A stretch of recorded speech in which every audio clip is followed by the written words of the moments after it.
Welcome to Books in the Freezer, a podcast dedicated to the deliciously disturbing world of horror fiction. I'm your host, Stephanie, and today I am joined by Anna Dupre of Anna Rose Reads. And we are going to try and tackle talking about our favorite things that came out this year. Kind of a best of, if you will. Best of 2025. This is one of my favorite episodes to do. And I am very excited because there's a lot of books to talk about. This was yet another banner year for horror. Yeah. It was a little overwhelming, some may say. There's a lot of books, and I feel like a lot of them fell through the cracks for me. And luckily, you read a lot of the ones that I was like, dang, I want to get to those. So, hooray for Okay, that. good. Yeah. You were like a reading machine, I feel like. I feel like, yes, because I feel like you would talk to me and be like, starting this, sending me a picture of a book. And then I would log into Instagram, and the first thing I see is like review by Anna Rose Reads. And I'm like, how? How did that happen? Well, I hate to say this, but if that did happen, it's just a testament to how much I love that book because I have like this really compulsive thing where as soon as I'm done, if I am like dying to talk about it and like not a lot of other people have read it yet, then I'm like, I gotta write about it. I gotta post it. I gotta do whatever. So that did happen sometimes, I won't lie. But it was actually a slower year for me than normal. So I kind of felt that way too. I have a lot of ebbs and flows in my reading. I am very subject to a reading slump. I feel like there's so many people I follow who just feel like their reading is always consistent. And I don't have that. I have a reading no. mojo, and sometimes I pick up a book and my brain can't handle it. And I kind of go through a general burnout content wise post October where I essentially fall into like a horror nap. And I'm like, I can't do anything. See, that happened for me like in January through like mid-February this year. Like Really? we got through the holidays. And then, I mean, that was also like the same time that like I had changed jobs and careers, and like there was like a lot of other outside stuff going on. So I'm pretty sure that's what contributed to it. Yeah. But it just took me a minute to like get into the flow of things, and it like I felt like at the beginning of the year I was never going to get out of that slump. I just did not. I felt like I was stuck in goo, and I was running in place. But eventually I did get out of it, and it was all fine. But yeah, no, that happened to me at the beginning of the year. And like I've had little random like little slumps throughout the year, but that was like the big one that I was like, can I read the way I used to anymore? You know. Okay, that happened. Yes. I understand that feeling completely. Every time I go through a slump, I'm like, have I been a fraud? Maybe I've never liked reading. Is this it? Maybe Yeah. I've been lying to myself and to everyone. Am This I a hasn't been. performance artist? Yeah. And then, that book finds you where you pick it up on a whim and you just start reading. And then before you know it, you're 100 pages in and you're like, this is what it is. I do love Yes. reading. Thank you. Yes, yes, no. But there is always that moment of doubt where it's like, am I a sham? Has these like past 3 or 4 years been a total fraud? Is this the new me now? And you're like, I don't know what to do with this, but it's fine. We're all fine. We're fine. We're fine. We're here. We're still reading. As I mentioned up top, I just feel like we have had so many consecutive years of good horror. Yeah. And sometimes I wonder if I come off as insincere in these best of where I'm like, another great year, but I can't help it. It is another great year. Okay. Yeah. Even that's what they're saying in when the you get streets. when you get a book like Sarah Gailey's Spread Me, but then also like Stephen Graham Jones's The Buffalo Hunter, like that is the full spectrum of horror in my opinion, and you Yeah. cannot help but be excited about that in like one calendar year. You Yes. know? Yeah, like a lot of big books dropped this year. That's true But too, I yeah. wanted to ask, did you notice any trends? The only like and I've talked about this before, but like the weird thing that happened this year was like so many releases happened in October. And And, like September. and September. Well, yeah, it was the September and then, like, the 2-month block there. And I understand that because I know for horror, a big marketing appeal is, like, spooky season, like, everybody wants their spooky reads. Look, this just came out for, this. So I understand, like, the business marketing appeal, but it was just very overwhelming, and I, like, literally could not get to everything. Like, despite my best planning and efforts, it just could not be done. So that was, like, a It's enough trend. slices. Yes, yes. That was a trend that I noticed like publishing wise. As far as the genre goes, I mean, I think that I feel like cannibalism's on the rise, which I'm okay with. I'm like, yes, that's, that's cool. I like it more for the metaphor, less so for the gore factor, but like so many people have pulled it off so well to like Yeah. explore issues so well. So I'm always here for that. Um I don't know. I do feel like we're kind of getting into the niche horror subgenre place. Like, for instance, Buffalo Hunter x Hunter is like very historical horror. Yeah. Um, so like that was really cool to read that. But then, like I also mentioned Sarah Gailey, like that is also like very reminiscent of the thing, but it was fun and it was sexy and ooey and gooey. Like it was a very specific kind of read. You know what I mean? I feel like everybody's exploring their niches very well. And that's really fun to see too. Cause, I mean, there's nothing like seeing an artist go like full tilt into the thing that they're like most passionate about. Yeah. That's super fun to read and to like just live in their world while they do that. Yes. Absolutely. Seconding all that. I think we are also getting into a time where I think Weird Girl Lit is having a moment and it is bleeding Hell into yeah. horror, and I am here for it. I have long said, you can go back and listen, okay? Check that Getty. That I love a weird, delusional protagonist. I did add that into the reading challenge this year. Read Oh something with yeah. an unhinged narrator. And you know what? There are so many things that came out this year that are coming out next year that fit in that box. Get in that delusional, weird girl lit Okay, but moment. like let me spin this side of it though. And this might be more telling about me. Is like the books that we're kind of throwing in that category, once I read them, I'm like that's not that weird at all. Like I get it. That makes sense. You know what I mean? Like I never like really question. I'm like, yeah, she's just like trying to make ends meet or yeah, she's got like real bad trauma that she's just trying to figure out. Like makes sense to me, like You know what? Maybe his eyeballs would taste good. Who I am I to think that judge? his eyeballs would taste great actually. So no, I think yeah, I don't know, maybe it for me it's never as weird as it used to seem. I don't know what that says Yeah. about me as a reader anymore. Well, horror is an exercise in empathy, and I think putting in the weird girl books, like blending into horror, there are going to be moments where you're like, yeah, that seems reasonable. I don't know. Yeah. If I got pushed to that place, maybe I would too, you Yeah. know? Yeah. Yeah. Well, I'm glad that you feel the same because I was a little bit like, "Huh, what does this say about me?" Yeah, coming in on 2026, do you have any personal changes you're going to implement, different things you're trying to focus on, any like reading resolutions, if you will? Um, so speaking of like this kind of bleeds into the trend talk. I do think like looking at it, shout out Emily C. Hughes as always at the big list of shit that's coming out this year. Our horror weenie queen, of course. Yes, God, we love her. So looking at her list of what's coming out in 2026, I do like still the big names are putting out books. Like Paul Tremblay still has something that he's putting out, like our pillars of horror, still are publishing things. But I do think it's a little bit of a quieter year for our established authors. Like for instance, I don't think that there's a brand new Stephen Graham Jones. I think Nat Cassidy's year off is this year until his next book comes out. Like it seems a little bit quiet. So there's a lot more room for newer voices to come out Mhm. and shine. And I am really, really pumped about that. I have a few in my inbox and on NetGalley that I'm like really pumped to get to of like people I've never heard of before. And in fact, I already read For Human Use by Sarah G. Pierce and I was obsessed with that book. And it's a debut. And like I don't know. I just like I think this year what I'm trying to do is I'm genuinely trying to be a little bit more cognizant of my NetGalley usage and like intentional with what I'm picking.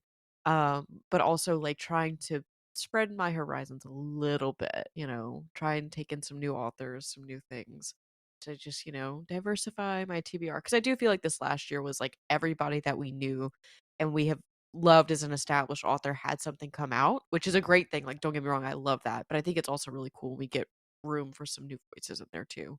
Absolutely. And I feel similarly to where this year, like you said, a lot of the big people who we're excited about were putting out big books. And, when you're in this community, you feel a pressure to read these books when they come out so you can Yeah. participate in the conversation and, have opinions about the book. And this next year, I mean, I'm still going to read new releases, but I'm not going to put that pressure on Yeah. myself, and I am going to allow myself to pick up more backlist books and pick up non-horror books, because I find when I do that too, I come back with more of a renewed interest in horror. Like Yeah. when I allow myself to take mentally a step back Yeah. into other things. Well, we've talked about it before, and like I've talked about it in other places too, but the burnout of like I call it assigned reading. It's not assigned or required reading, but it's the deadline. There is a deadline, Yes. right? There's like the invisible implied pressure of like, yes, I should get this read and get my opinion out there about it to be part of the moment or to be part of the conversation, to be relevant, or to like if it's gonna, help promote this book and get the book in the right reader's hands, like we want to be part of that too, right? Like that's the whole reason of, why we do Yeah. a lot of this. So We do, and I mean, and sometimes we're working with publicists and we have to get coverage yeah. out by a certain date, and I mean, there's stuff on the back end where we have to, schedule our reading around that, and we love it. We love doing that, Right. but, This is very it's much like nice a to have. champagne yeah, it's a champagne problem to talk about this, don't get me wrong, but still, like, finding the creative, like, energy to, like, keep trucking whenever you're just, like, going down a list sometimes, especially, like, if the read doesn't hit super well, I find that that kind of just can kinda throw you off to whereas, like, whenever you're mood reading and you're just picking up whatever the hell you want, it's like, Yeah. any slump is your own fault at that point, you know what I Yeah, mean? I agree. Well, we have a ton of books to talk about Oh my in god, a yeah. lot of different categories, so I feel like we need to just dive Yeah, right in. I'm ready, I'm ready. Um, Starting it off with short story collections. I did not read a ton of new release short story collections, but of the ones I read, I have to say, loved Teenage Girls Can Be Demons by Kaylee Piper, our teen girl rage queen. So these are stories with teen girl protagonists with kind of a consistent coming of rage, female rage thread throughout. And fans of Haley Piper, myself included, were very excited to have the Benny Rose novella in a collection out for new fans. Yeah, so this is one that actually fell through the cracks for me, and I'm super pissed about it because you were talking about it, and I really wanted to get to it as well. But I mean, it's obviously still going to be there for me whenever. But I don't know that I've read a lot of Haley's short fiction. So I think in particular with it being something new, like a new formatting for me, the short fiction and a like subgenre or subject matter that is really interesting to me, this could like really be the book for me. And I need to like get my ass into gear and just like get on it. But it'll find you at the right moment, and you'll Yeah. read it and you'll be like, this is exactly what I needed. And then you're gonna This was chicken soup for the soul for yeah, and then you're me. gonna open Instagram and I'm gonna be like, review for Teenage Girls Can Be Demons. So my this is like one of my top picks for the year. Just like not even because it's a short story collection in general. It is The Poorly Made and Other Things by Sam Rebeline. This collection is just like bonkers. Like there's no like Sam can take on so many different voices and themes and tones. Like this collection is just the best showcase of his talent. And there's like a cohesive thread that runs through it. So it's not just, like all these random stories. Like there is some structure to it as well. And it ties in to the greater Edenville universe that he's created with the Edenville novel. And now he also had Galloway's Gospel come out, which is all kind of related in the same universe, and we love that. Like I love that he's done that. I think it's super Mhm. smart. But the collection, man, like I think it's called My Name is Ellie, is a short story that I will not forget anytime soon.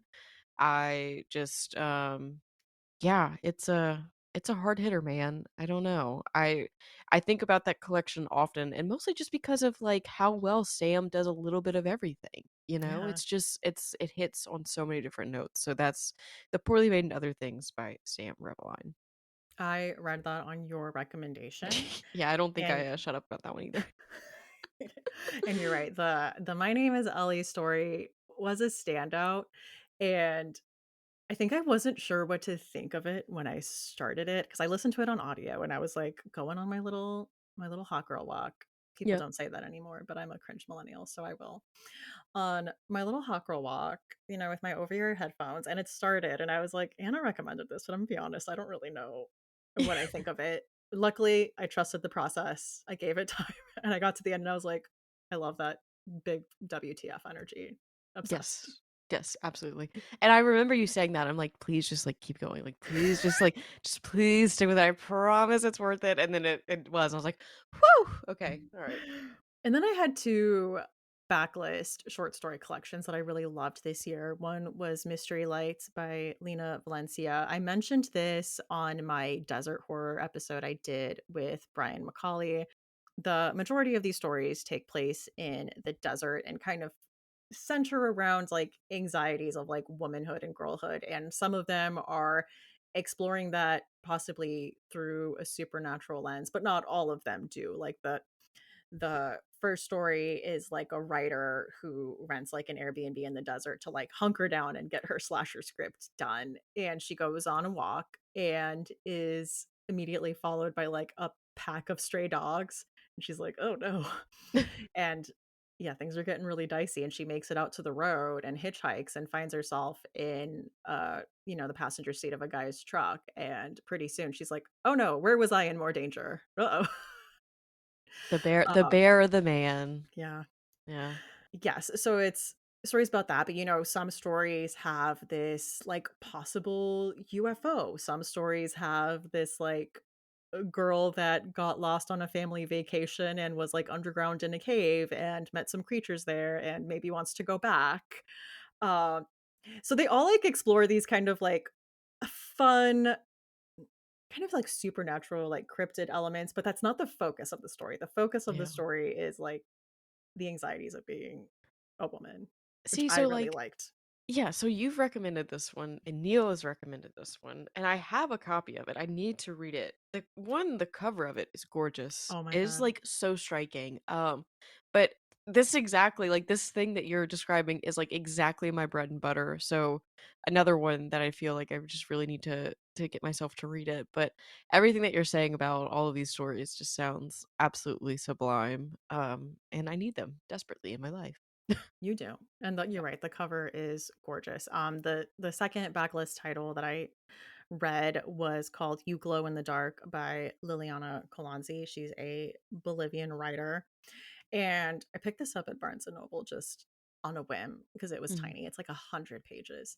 And I ended up really loving this. On the back, it's described as Andean cyberpunk, which like I wasn't sure what that was going to look like, but then I read the story Atomito, Mhm. which is following kind of like this village kind of living where this nuclear reactor site was. And it's cyberpunk, so it's kind of like weirdly dystopian, like in contrast with this like rural setting. It was really fascinating, just following the different people connected to this. And it almost had, I don't play Fallout, but it kind of had this like Oh yeah. Fallout quality to it, where the like mascot for this facility was this kind of, the way I described it, I pictured like Big Boy, like Bob's Big Yeah. Boy. And he's called like Atomito, and just kind of like the dystopian like thing of like seeing this like faded mascot everywhere. Like with this setting was really cool. I really enjoyed this book. That sounds interesting. Did you watch the Fallout series even if you didn't play the games? I did not.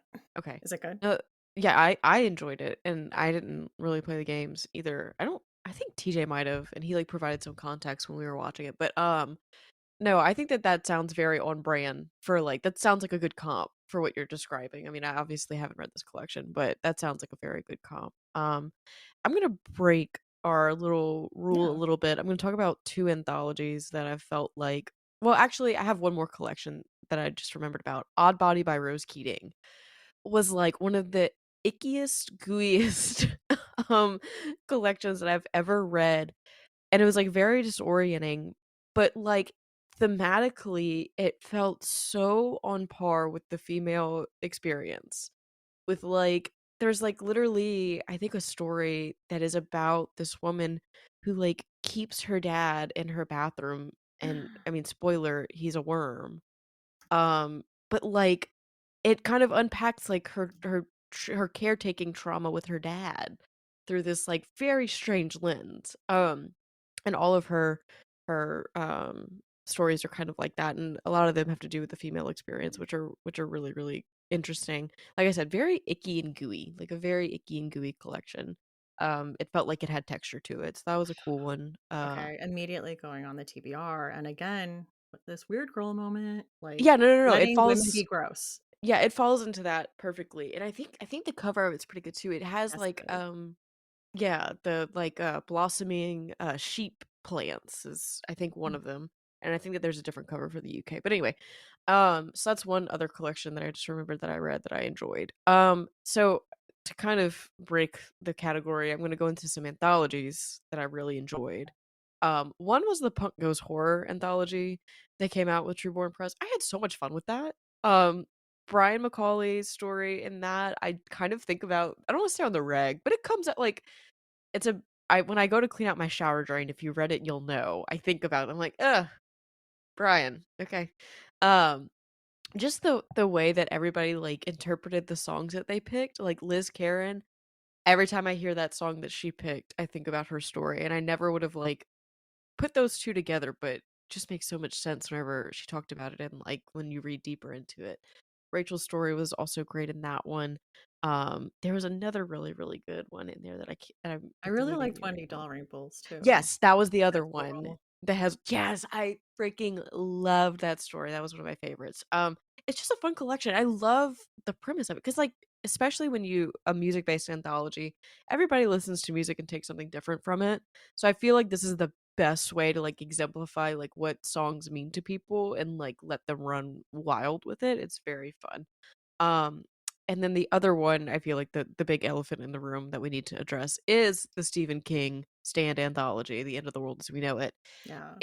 It did give me some of my favorite short stories that I've read this year, like Jonathan Jantz's Lenora, Sarah Langen's story, Amakatsu's story. Um, there were some heavy hitters in that one that I just thought, even like outside the world of the stand, I just thought that they were really good stories. So yeah, those are my picks. Breaking the rules a little bit already with category one. No, I mean, that falls under Yeah. short story collection, so we'll count it, and you know what? 2 valid additions that needed to be said. Yeah, I appreciate that. I appreciate that very much. Okay. Next category, favorite graphic novel. I will be yes anding one of your picks, but one Okay. of the backlist books I picked up was A Guest in the House by E.M. Carroll. I don't know if you've ever read any of her No, graphic I have novels. If you not. read, like, I think it's called A House in the Woods. She has a really striking art style.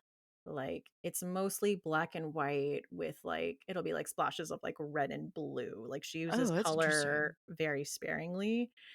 And this is about a woman who has married a widower with a child, and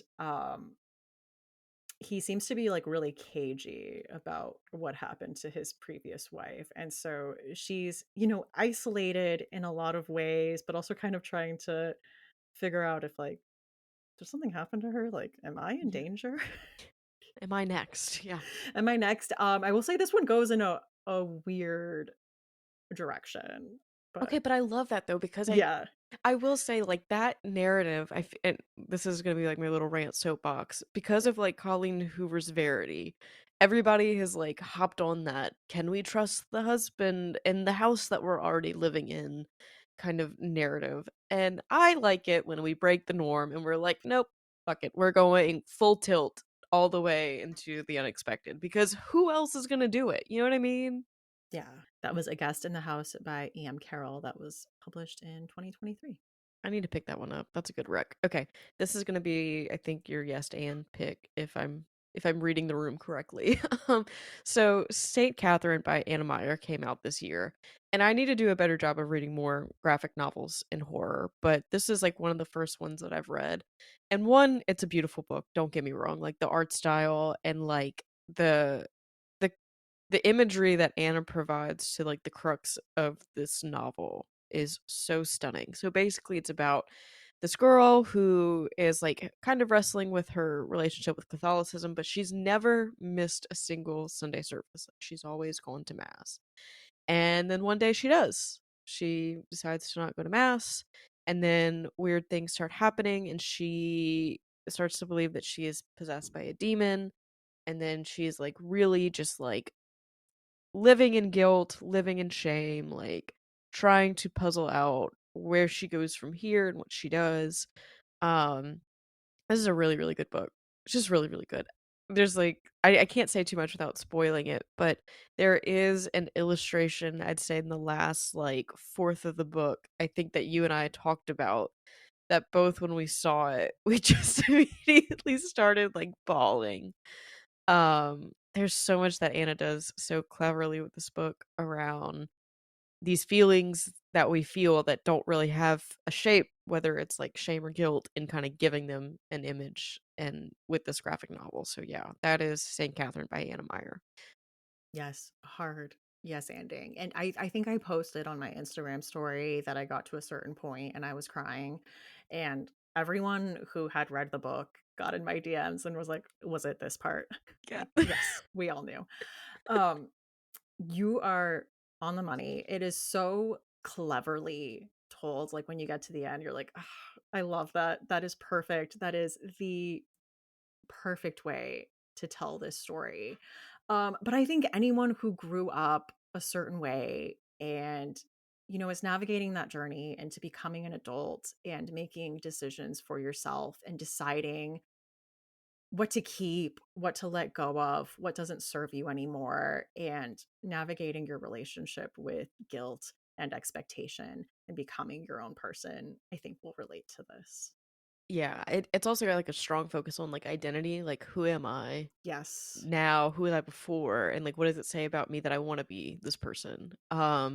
Yeah, it definitely hits for the Catholic kids, but any kind of like religious struggle, I would say, or even like it can be secular, it doesn't have to be, but like you said, just anytime that you experience that like deep rooted shame or guilt and you're wrestling with it, I feel like this book just really takes a look at that in a really, really cool way. So that's my pick. The other one that I have, it's called, but I think that this came out last year. So I think this is a backlist pick, but it's called Beneath the Trees Where Nobody Sees by Patrick Hogarth. Um, you just need to go in not knowing anything. It looks so cute and adorable. It's a bunch of woodland critters. It looks like Animal Crossing. They all live in town. They all have jobs, except that there's a serial killer on the loose. Um, and that's all I'll say. Oh my god. Yeah, you say Animal Crossing. I said like a Richard Scary. Like this is a cute Yeah. little small town where like the pig is like the mailman and like Yeah. Um, there I'll just say this, there's one I'm giggling over because it's so absurd. There's an illustration of one of the townspeople. I believe it might have been it was some kind of bird, but, like, there was an illustration of him being dismembered, and I remember being like, "Oh my god!" Like, "Oh. Oh, okay." It's such a juxtaposition of, like, cute and cuddly and cozy, and then what the f like, the comp for Richard Scarry meets Dexter, I think, is very apt, yeah, but it's also a lot of fun. It's a really good time, so it is a really good time. But you're right. It's like in the first installment of it, I think you get like 3 pages in before you get like, "What? What is going on here?" yeah. Yeah, pretty much. I just like picked up the bound collection Okay. of all the issues. So like luckily it ran pretty quick and I wasn't like waiting on the next issue because then I would be pissed, I'm not gonna lie. Because they leave you on some cliffhangers. Like Yeah. I think I did it on Hoopla, so I was worried I was gonna burn through all my, like, borrows for the month. yeah, no, that tracks. That very much tracks. But yeah, that's Beneath the Trees Where Nobody Sees by Patrick Hogarth. Alright, well, next category is favorite young adult novel. Um, I have to say, I really enjoyed Showstopper by Lily Anderson. Shout out to Adam at the Haunted Bookstagram for telling me she had a book coming out because I didn't know until he was like, "You need to know this." And as someone who adores Undead Girl Gang, I did in fact need to know this because this is a slasher set at a theater camp. Okay? This is like it was written for you, It I was think. written for me. So we are following Faye, who is a going to be or who is a senior. And so this is like her last summer at this theater camp. And she and her group of friends have always gone to this theater camp. This is their year. They are already kind of like a main group. Like all of them tend to get cast in major roles. Faye, you know, going into her senior year, does want to do a pivot. She is fat and half Latina. And they're doing like Archie, and she's like, I know my personality. Like, I give kind of like a good girl vibe. They're gonna put me as Betty. I am auditioning for Veronica. Okay, rebrand. I want to be Veronica. There's a few wrenches that get thrown in her plans though, and those wrenches are random murders that start happening around the camp. I do love that the parents in this are texting her and are immediately like, "I'm sorry, what happened? Get your ass home. Like, what are you talking about?" And she's like, "Mom, I'll be fine. Don't you worry about me. Like, all Oh that's my done god, now." wait. So this is so much better than like the 2000 slashers trope of like, oh, the parents like, oh, she'll be fine, and the kids are like, please come get me. It's like, no, we already paid the deposit. And she's like, "You get your butt home right now." She says, "Mom, I it's my senior year. It's my final year at theater camp, and I don't care. Nothing is stopping me. I refuse to go home." Um, so I had a lot of fun with that. And then probably not horror, but a standout YA book for me anyway. Sunrise on the Reaping by Suzanne Collins. I need to read it. I need to read it. But You know everybody what? says that that they're so upset when they do. Here's the thing. Okay. Suzanne Collins saw all of you making those thirst traps of young snow, and she needed to hose water on you and show you what this man was capable of. Okay. She said, enough. Look, I So respect it. I respect it so much. this is Haymitch's story. So if you've seen the movie, this is like Woody Harrelson's character, which like if you think about who Haymitch is when we see him, he is like a alcoholic shell of a man. And you know that he is a mentor to Peeta and Katniss because he won his Hunger Games. How does one win the Hunger Games? Being the last one standing. And so Killing everybody. you start this book with that knowledge. Like, oh man, all these people that we are meeting, all these like cute, adorable young tributes with their wide eyes. Don't get too attached. I feel like Suzanne Collins knows how to read a room and she can read a moment. You know, like when we see Katniss and Peeta, I want to say it's like the 74th Hunger Games. It's been so long since I've read. I Yeah, honestly kind of want to reread them and then read the other two that have come out because I haven't yeah, read anything that's come out after the original three. yeah. Um, I think so because then the one after it is the quarter quell. Um, but this idea that like all these revolutions have so much built up momentum. There is so much that like in the moment you're in, you don't see. You don't see all the attempts that were made before, like all the little progress that was made. And I mean when we meet Haymitch, he is a certain way and we get to see what happened to him.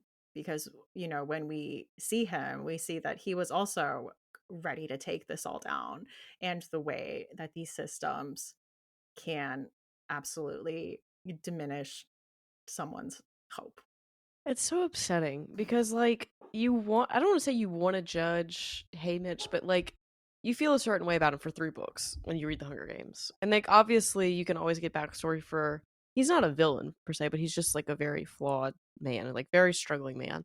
And then to see, and I haven't read it yet, but the way that you talk about it, to see, like, systemically how he's, like, picked apart and, like, dismantled is so upsetting. And it reminds me very much of like a Shirley Jackson approach of like, I'm gonna ruin your day and I'm gonna ruin this character. And it sounds like that's kind of like what Suzanne Collins does. It's like, well, you're gonna see why he needs to drink so much because he went through some really terrible things. The other thing about all this that I think is really great is that, like you said, she can read a moment really well. And so I do love that the fan cams were just out of control. They were just a lot. I was seeing them and I was like, do these people remember what these books were about? And like, listen, I was a diehard Hunger Games fan. Like I had the pen, I had like a jacket like Katniss's, I took up archery for a minute, No. like I was deep in it. But then like as I got I as kind of see the horse girl trajectory, to be okay, honest. look, we don't need to go that far, okay? But yeah, no, that was that was a very clear pipeline, okay? Um, but no, I just like to see, and it happens so often. It's just like to see these like very vile men. It's always kind of men who get the fan cam treatment. You know, it's just it's a little dystopian to live in a place like that. It is. And I will admit, it kept me from wanting to read Ballad of Songbirds and Snakes. So I did Yeah. not. And I don't know, story wise, you don't really need to read it going into this, I don't think. Hmm. Although I did hear, it's Suzanne Collins. She's not writing like a full redemption story Yeah. for, Snow. Yeah. Yeah. The Well, fan cam girlies were just out of control. look, I have been known to enjoy a fan cam in my day, but it's mostly for morally okay characters. That's all I'm gonna say. Okay, I need to do a better job of reading more young adult horror. Um, but I'm gonna take this moment to highlight one of the YA novels I did read this year. And it was 100%. This is not I didn't get paid. This is not Stephanie didn't put me up to this. For Stephanie's Fear Street series that she's doing on Patreon, I read The Overnight by R.L. Stine, and I had the best fucking time. Nobody writes like R.L. Stine, baby, okay? You want just unhinged, nonsensical problems that are not problems. He will manufacture a problem from thin air, okay? You want which do you think that's a gun? No, it's not a gun. It's a Nerf blaster or something. I don't even remember what it's called. Um Listen, just if you want, this is something that actually pulled me out of a slump. So like genuinely, this is a highlight of the year for me. If you want something that is like very quick and easy to read but is wildly entertaining and you're not really worried about like plot integrity, just read an R.L. Stein book. Read a Fear Street book, okay? The Overnight is about these kids who want to go on this camping trip. Their teacher who's going to take them to go camping is like, "Oh no, I can't anymore. I have like an ill relative or something like that." And they're like, "We're going to go anyway." And guess what the island's name is? Fear Island. You got that right. They go. They end up running into like these con men, basically, these felons of some sort in the woods. And somebody allegedly, things go sideways, somebody allegedly dies. And then it just goes from there. These kids are living in fear. There's strange knocks on the door. There's weird earrings. There's Nerf blasters. There's a little bit of everything. And I think that you all need to read an R.L. Stein book at least once a year to invigorate your reading this way. I mean, thank you so much. And I do have to second that. Yeah, Fear Street was actually a big chunk of my reading. I read like 12 or 13 I do want to take Fear a Street minute books. and ask you, like, how is that experience? And like, what do you think about reading? Like, I want to hear from you about that Fear Street reading experience. It's been really fun. They are so good at pulling you out of a slump because they're all under like 170 pages. They all are fast paced. And R.L. Stein has a knack for taking stories in a place where I was like, where did this come from? Truly.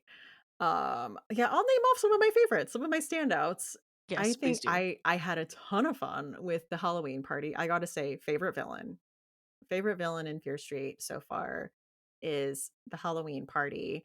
I also really enjoyed Haunted because they don't tend to lean supernatural, but I tend to get pretty excited when they do. And the twist in Haunted, Christopher Nolan, watch your back. Like We need reheating R.L. Stein's nachos. Okay. we need okay, hear me out. We need an R.L. Stein adaptation shot on 70 millimeter film. The way that Christopher Nolan intended.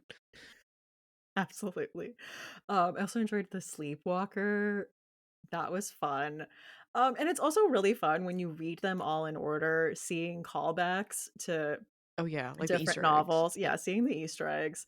Like people would be like, Fear Street. I know a friend who like blah blah blah blah blah blah happened to. And Ricky shows up in the Halloween party. He's one of the people at the party. And he's doing like two truths and a lie. And he's like, No. I stayed at Fear Island and something crazy happened, you know. Oh, You Ricky. did not like Ricky. I have empathy for Ricky. Everyone knows like that obnoxious, like tries too hard, like class clown person that gets on everyone's nerves. And I'm like, yeah, I don't know. Wait, hold on. Did you watch all of Stranger Things? Or no, you didn't? No. You don't know who? Okay, well, there's a character called Dipshit Derek, and Dipshit Derek reminds me of uh, what's his name? Ricky. Ricky Shore. Yeah, Ricky Shore. I do love the Fear Streets that end on like a sitcom zinger. Just like I don't want to go camping again anytime soon.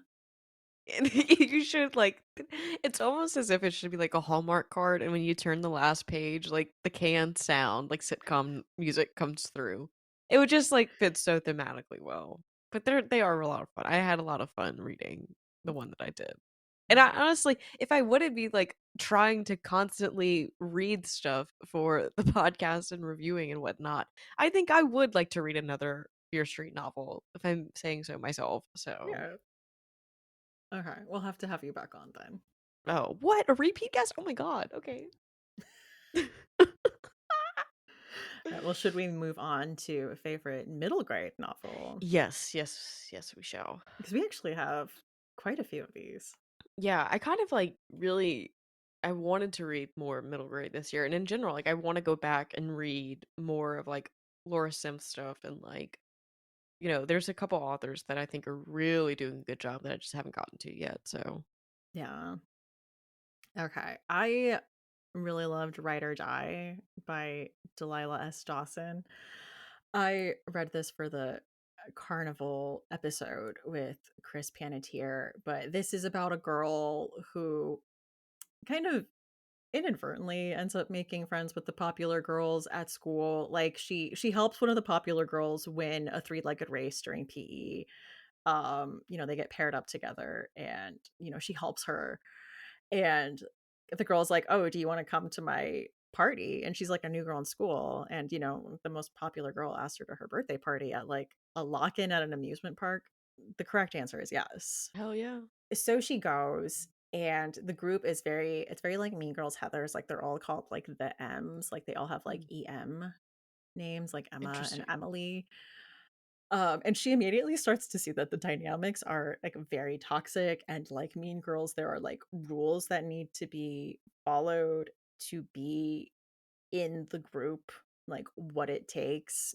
And so, she has a moment of like, do I really want this? And they start playing truth or dare and they dare her to go to like a closed off part of the park. And so she does. And then she finds that she can't get back in to the Oh, part where nice. she was supposed to be.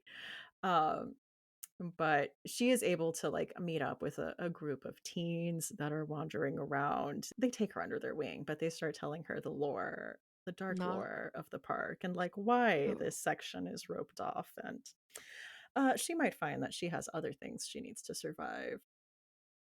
Dun dun dun. Well, that sounds interesting.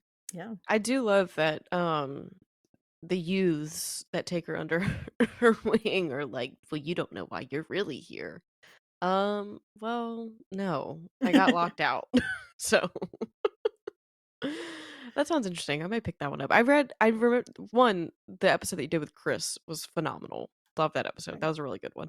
Um, two, one of the books that he mentioned, Hide by Kirsten White, I think, if I remember correctly. I had read that one.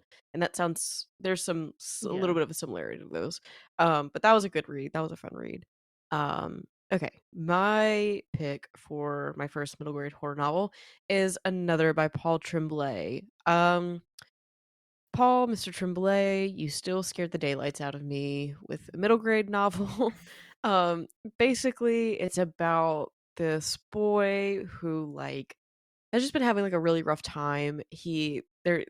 Paul, it's not really a COVID novel, but like the past is set during COVID, so like he's doing the hybrid learning where like some days he's online, some days he's in person, and he kind of gets bullied for some of the things that happen like while he's on camera.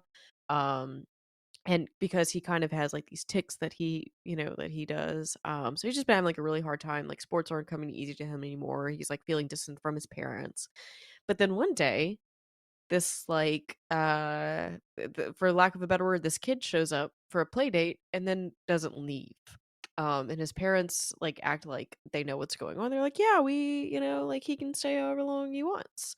And if the kid has this like amorphous blob shape to him, um, but the longer that he stays, the more he starts to resemble our main character.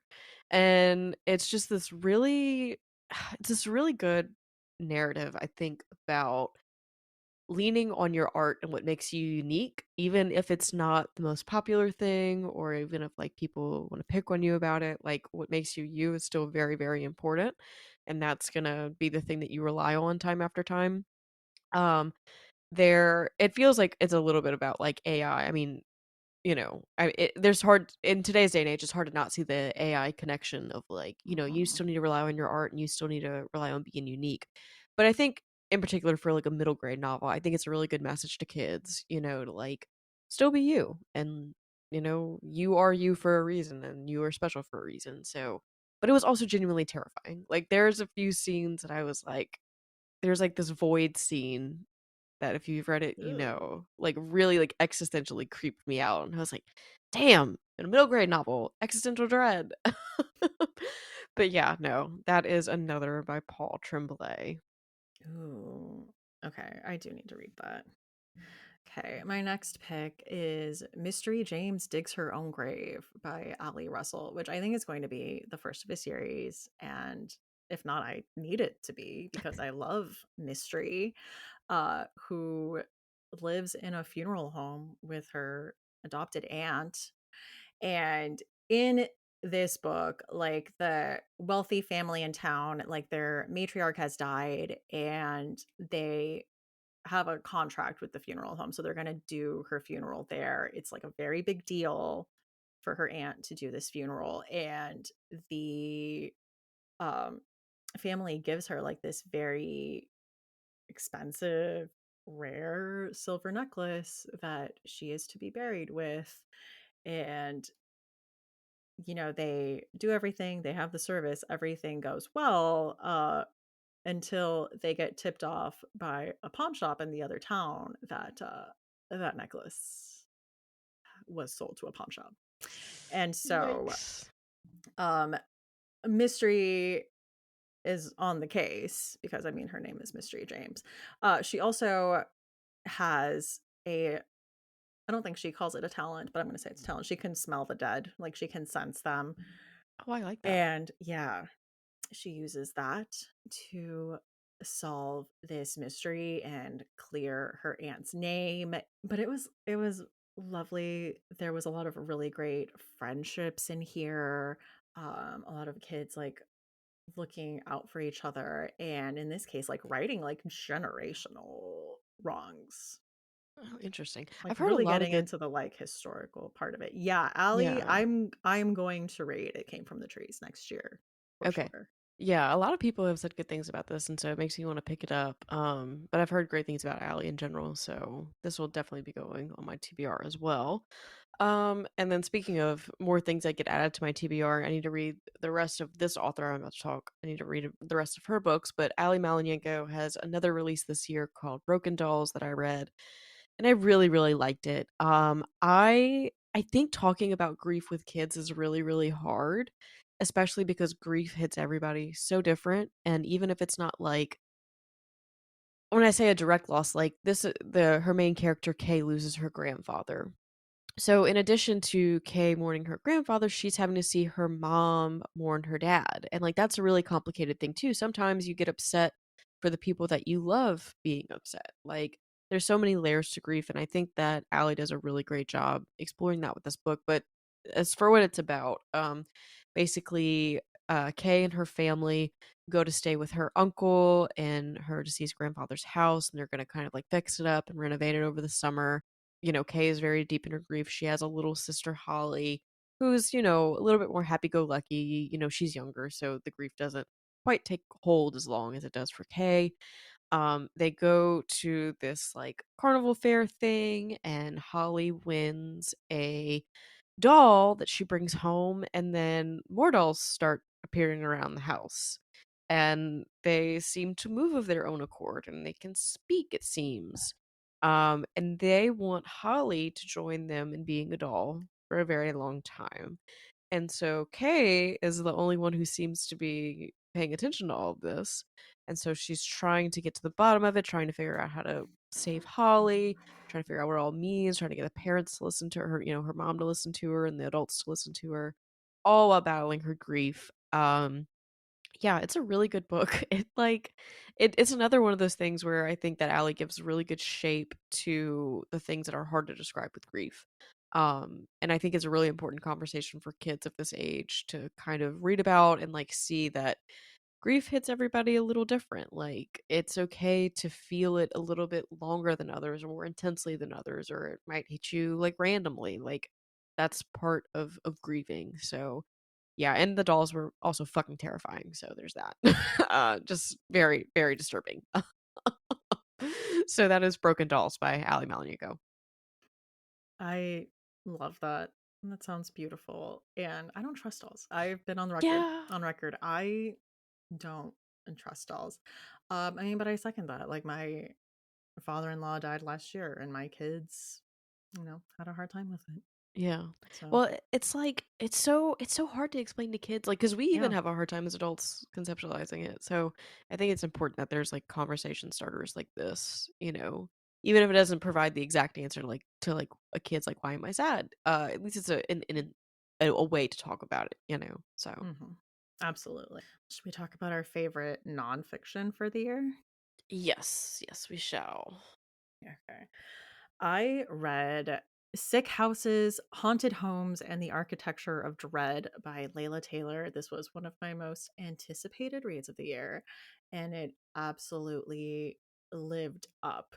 I loved that she explored a lot of different types of haunted homes and really getting into the socioeconomic history and implications behind different architectural choices. Like there's a whole chapter on like modern houses and brutalism. Like if you've seen the Vincent Price House on Haunted Hill, that's not a classic Victorian haunted house. It's like a very modern like cement style home, and the history of brutalism and like the structures in A Clockwork Orange, and like really getting into all this stuff. And I also have a YouTube channel recommendation. I've mentioned her before, and then I've had people in my comments being like, I also love her on YouTube. So um Kendra Gaylord,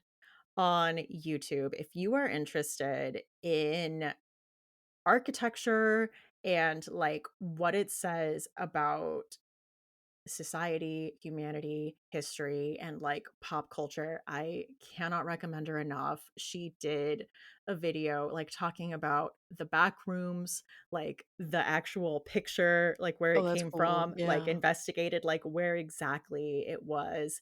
And she just has this way of like tying all her videos at the end into like this very beautiful like human interest societal implication angle. She just did a video on the pavilion in Carnival of Souls, Oh, wow. and they're all like amazing. And then she's done like what the houses in Gilmore Girls say about us. Like let's talk about all these like celebrity architectural. She had a giant spreadsheet. She watched every like celebrity architectural digest tour and like kept track of like trends and stuff. Like she is committed. Oh, And I wonder what I her thoughts I on love David her. Harbour and Lily Allen are. Oh, this is juicy. Okay. This sounds um delightful. She yeah, it's delightful, and this book was so fascinating. This was a book where I kept a tab open, and I it sent me down so many, like, Wikipedia rabbit holes where I'm like, Yeah. "Okay, Wikipedia rabbit holing that for later." Um, and then I wanted to talk about an essay collection slash memoir I read called "There's Always This Year on Basketball and Ascension" by Hanif Abdurraqib. And this was beautiful. Never in a million years did I think I would pick up a book about basketball. I was like, you are Um, not a sports girly. So you talking about this, I was like, whoa. yes, this because I mean, it's about more than basketball. um, but he's talking about growing up in Ohio, and it's this the writing in this is gorgeous. But it's so meditative about, like, community and growing up and where you came from. So he's talking about, like, yes, these important, like, moments, like what watching LeBron meant to him, what basketball means, like, for his community, like, growing up, going to the barber shop and having basketball be this topic that you can talk about with, like, all the elders around you, that it's this, like, connective tissue. And I just have, like, some quotes so you can, like, see, like and it's, like, poetic. Like, I listened to it as an audiobook, and even, like, the cadence was, like, ugh, just delicious. "I propose, once again, that you are in part who loves you, who might step outside of themselves to find whatever will heal you, return you to a place where you are loved." Aw, Yeah. it is about more than basketball. "Heartbreak itself is a primary color, stagnant without a series of secondary colors to activate it. Longing is an activator." Damn. Okay. Like, Well, this is, like, beautiful. I, like, messaged you. I'm like, "Anna, you need to you read this did. book, You FYI." did. You told me. And again, I was kind of shocked. I was like, oh, basketball. Okay. Yeah, that one will probably it'll go in the never ending TBR. But that one sounds like it would be probably best as an audiobook from what Yeah. you've said, like the voice behind it. So yeah, maybe I'll get to that one this year. Um, okay. I'm only picked one for this section because I can talk about it forever. Is Scream with Me: Horror Films and the Rise of American Feminism by Eleanor Johnson. Um, this book altered the way that I think about like horror media, I think, in a way. Obviously, we all think about what's on our screens and like what we are into with horror and like why we're into it as horror enthusiasts, even like with the books that we read. But Eleanor Johnson is a professor at Columbia, I believe, and she wrote this book kind of inspired by one of her lectures where she kind of takes the really big pivotal movies of the 70s and 80s, I believe, and writes essays unpacking the cultural context around them. So, like, it's Rosemary's Baby and The Stepford Wives and all these, like, really, really big landmark movies that she's providing context to in terms of like abortion and abortion laws and like women's rights and the ERA and like all of the unrest that's happening behind the scenes and like people's opinions about these movies and how they've changed over time and how it's like been a reflection of where we're at, in this country regarding our attitudes towards women.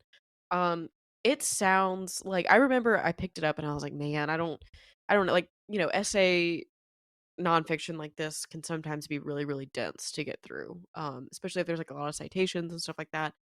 But Eleanor Johnson, she's magic. She's just magical. In talking to her, she's captivating in her writing even more so.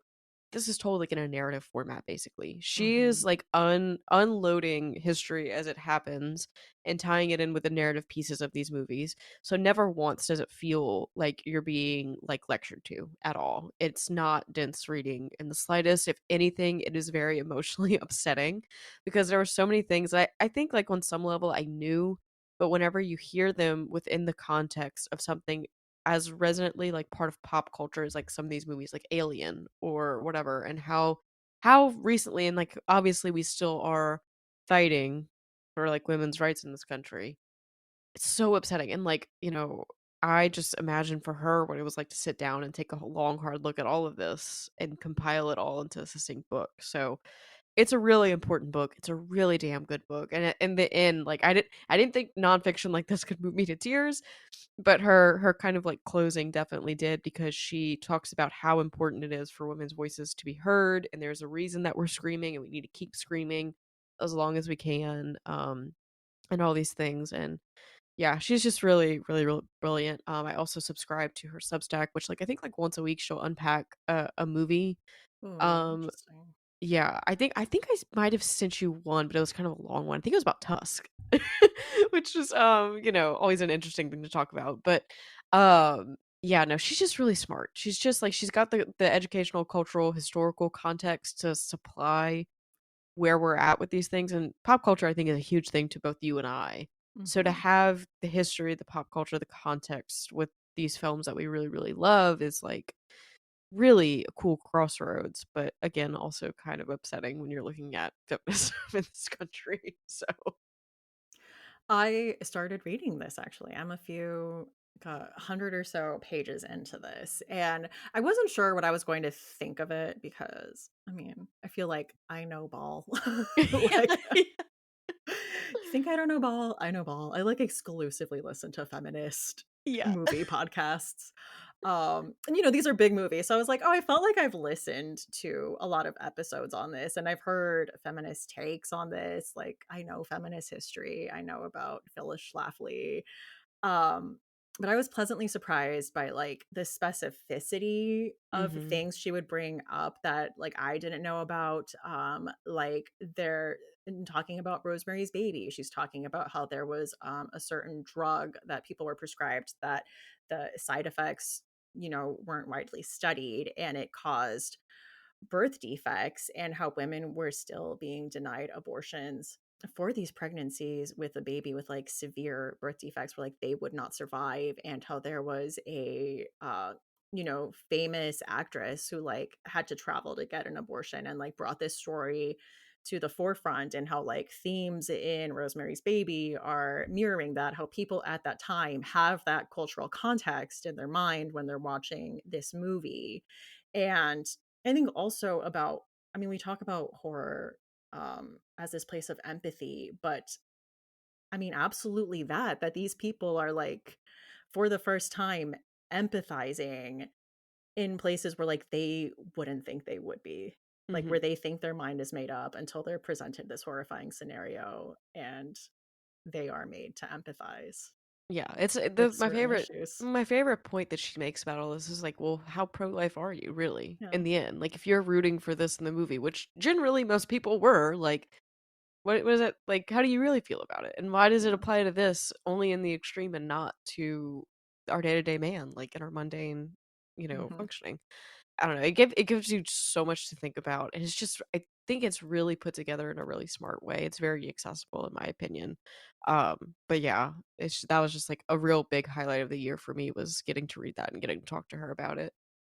Yeah. I think it also gave me a feeling of hope as these pieces of art were helpful in getting these feelings out to the major public and Yeah. eventually legislation. Like, I mean, in people putting words to things. I read the chapter on the Stepford Wives. Like, I made Hmm. my mom watch the 1970s Stepford Wives, and she felt very seen by it. Like, yeah, like I really resonate with this movie. Yeah. No, it's important stuff. Like in what other way are you gonna be accessible to people like this, like other than this? So Mhm. that feels important, you know? Absolutely. Oh, I also had, like, a really random nonfiction book that I picked up and I ended up really liking. It was called Mid-Century Kitchens. It was a look at kitchens from the 50s, 60s, and 70s by Sarah Archer. Um, and I go through so many, like, weird rabbit holes in my reading throughout No, the this is my year. favorite thing about you because you will, like, tell me and then it becomes my weird rabbit hole, and then we have something to talk about for the next, like, 3 weeks, so Sarah Archer is a returning guest on You're Wrong About. She, Yes. is really big on, like, domestic history, so she did an episode on, like, the tradwife movement. She did an episode on, mid-century Santa. She did an episode on, like, Martha Stewart. So this is her wheelhouse, and it was just so fascinating looking into all the thought that went into kitchens and consumer design, and the way we think about these spaces and how much thought went into it, and also like what it meant when we started scaling up and able to get appliances, and what that had to do with like the Cold War and like Nixon going to Russia and showing off like what an American kitchen looks like. It was just fascinating. So much to think about. Do you get on TikTok the, like, people who restore old fridges and like No. oh my god, okay, I'm gonna have to send it to you the next time I get it, but sometimes on TikTok I'll get these like people who restore old appliances and like particularly the old fridges. Like, dude, they used to be able to do so much, like the trays that would come out and the spinning racks and like all of these things, and I feel like that's kind of part of this niche Hmm. examination. And like I think it's so interesting how like the design changes over time, that we don't have that anymore. Like what and so I'd be interesting to Yeah. see like why don't we have these things? Because they look cool as It's shit to me. capitalism, I can tell you that, Well, yeah, I mean, but, I mean, like, it's interesting too. I know, like, Mad Men is having a resurgence, oh yeah, that's and, I mean, true. this was around that time, but there was people that used to, sit back and, like, watch a woman cook in a kitchen and kind of see, like, "Oh, like, what can we fix?" Like, "Oh, she needs this Yeah, here." Like, "What would be ideal placement for this? What is the best, most efficient way?" yeah, those like consumer studies and those, Yes. yeah, interesting. Okay, but I also have to give you a shout out as well because you turned me on to the You're Wrong About podcast Yeah. because I was looking for something about Courtney Love and I had a really good time listening to that episode. So. Yeah. I'm always here to shout out you're wrong about. Uh, but should we move on to our favorite non-horror novel? Yes. I dude, I don't know what happened this year. Normally, I'm, like, very good about, like, "Oh, I need a palate cleanser. Let me read, this." This year, I read straight fucking horror. I had, like, literally the one I put on here was one of the few picks that I had. But yeah, no, I need to do I need to chill out maybe. I don't know. But If it works for you, it works for you. yeah. Listen, there's nothing wrong with reading a lot of horror and getting a lot of horror reviewed. Yeah. Good point, good point. Um, okay. I read Blob by Maggie Sue because I love a weird girl Yep. book, Yep, yep, and yep. this is about a young woman who is kind of stuck in life.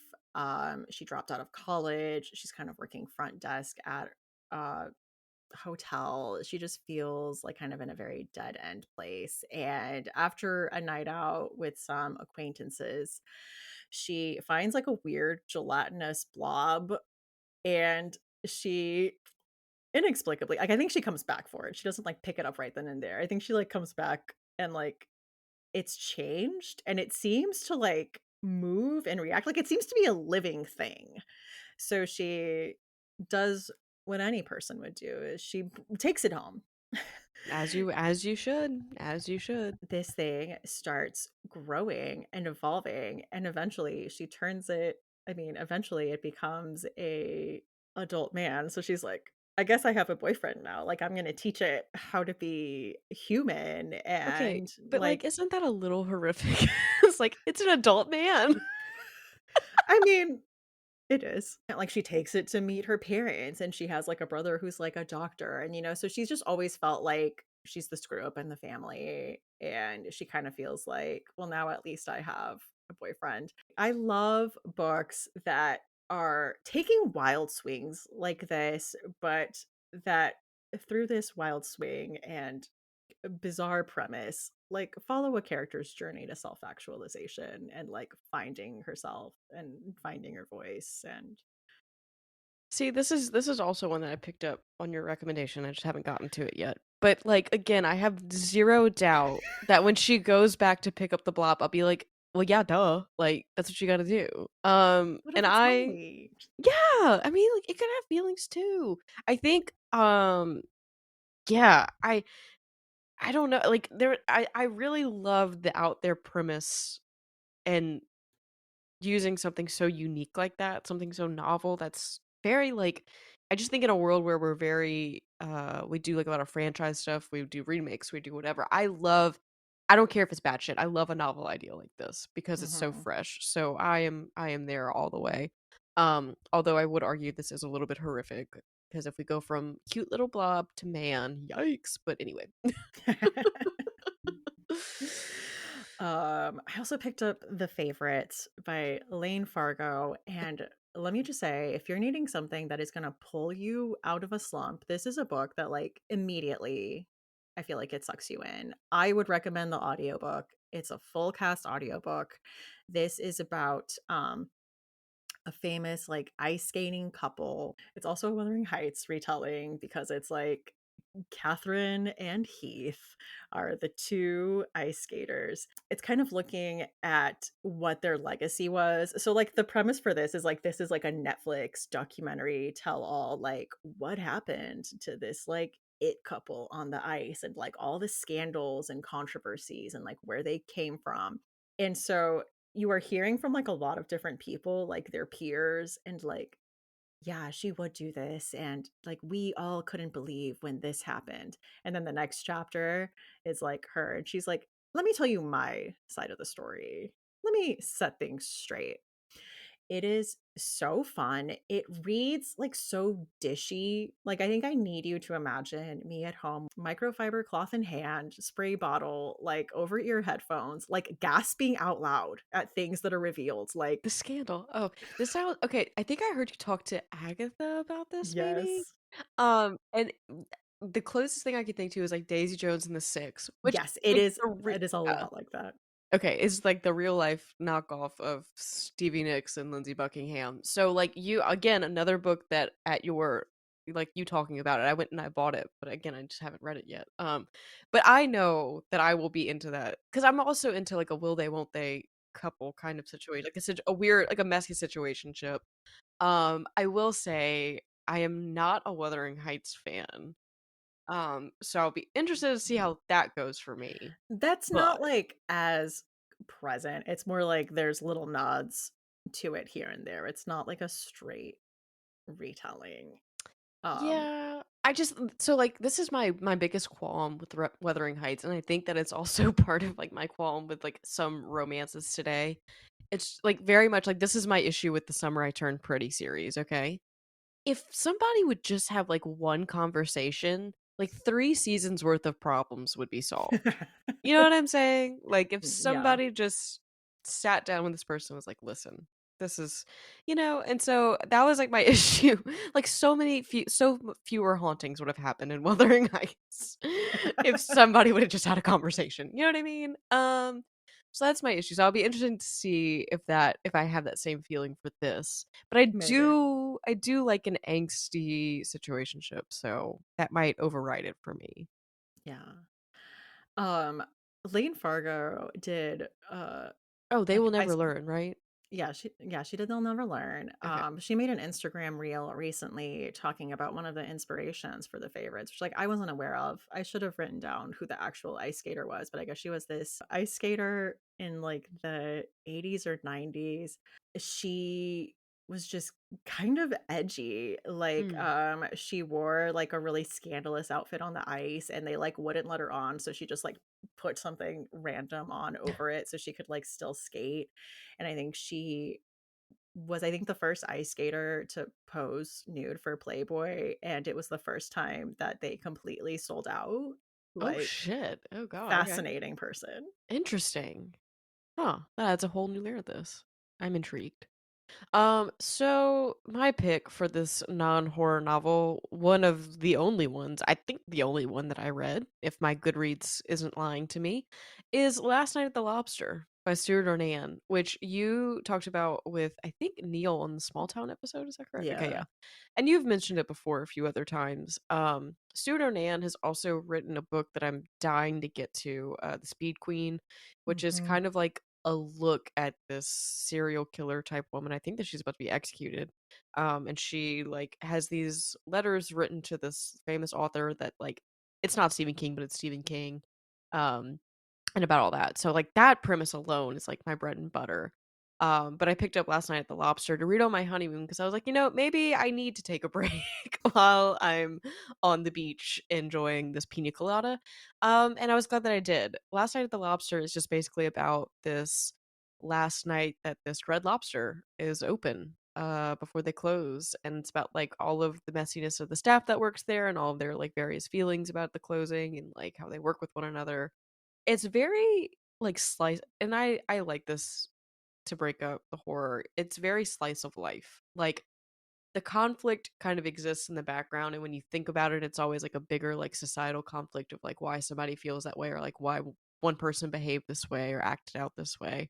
But like when you're reading it, it's just like kind of going through the motions. This is the kind of life that these people live, and I find that very comforting. I find that very like I don't think cozy is the right word, but like very just very comforting. I had a really good time with it. A lot of people when I like went to go clock it on Goodreads, everybody was like, there is no plot to this book, nothing happened. And I'm like, but that was the beauty of it. And the conflict was external and capitalism and death of these like jobs for these people and where they're gonna go and what they feel about like one another and where does all of that go at the end of the day. So I don't know. I liked it. I think I'm just a sucker for some slice of life living fiction sometimes. So I am too. If anyone else wants to give us any recs similar to Last Night at the Lobster, I think we'd be open to that. yeah, no, for real. This is an open call for slice of life fiction. And the last one for this category, I read The Wedding People by Alison Esbach, and I loved this. This is like the cover with like the waves, and there's just like a hand coming out of the waves and like a bottle. So we are following a protagonist who her husband has left her for, they both were professors at a university. He has left her for like another professor at the school. She also like recently had a miscarriage, and the husband's new girlfriend is pregnant. Oh So god. she is at a point when we meet her at the start of this book, and she has booked herself a weekend stay at this beautiful seaside hotel that she looked at, and like at first had planned to come here for like a weekend getaway with her husband. And she's like, I'm going to book myself that room now and buy this dress and have like a room with like a seaside view. And she has done this because she is planning to kill herself there. Takes a turn. Okay, takes a turn. All right. I was like, yeah, you girl, like you go. Oh no, don't do that. So, yeah, she's like, this is my, Queen Latifah last holiday type deal, but darker. And so she goes down, and when she's checking in, she realizes the whole hotel, she still has her room, but essentially the whole hotel has been booked for a wedding. And she's like, oh God, like of course this would happen to me. And she sees like the bride coming around, and she's just like this very tiny, like high energy, perky Kristen Chenoweth energy giving person.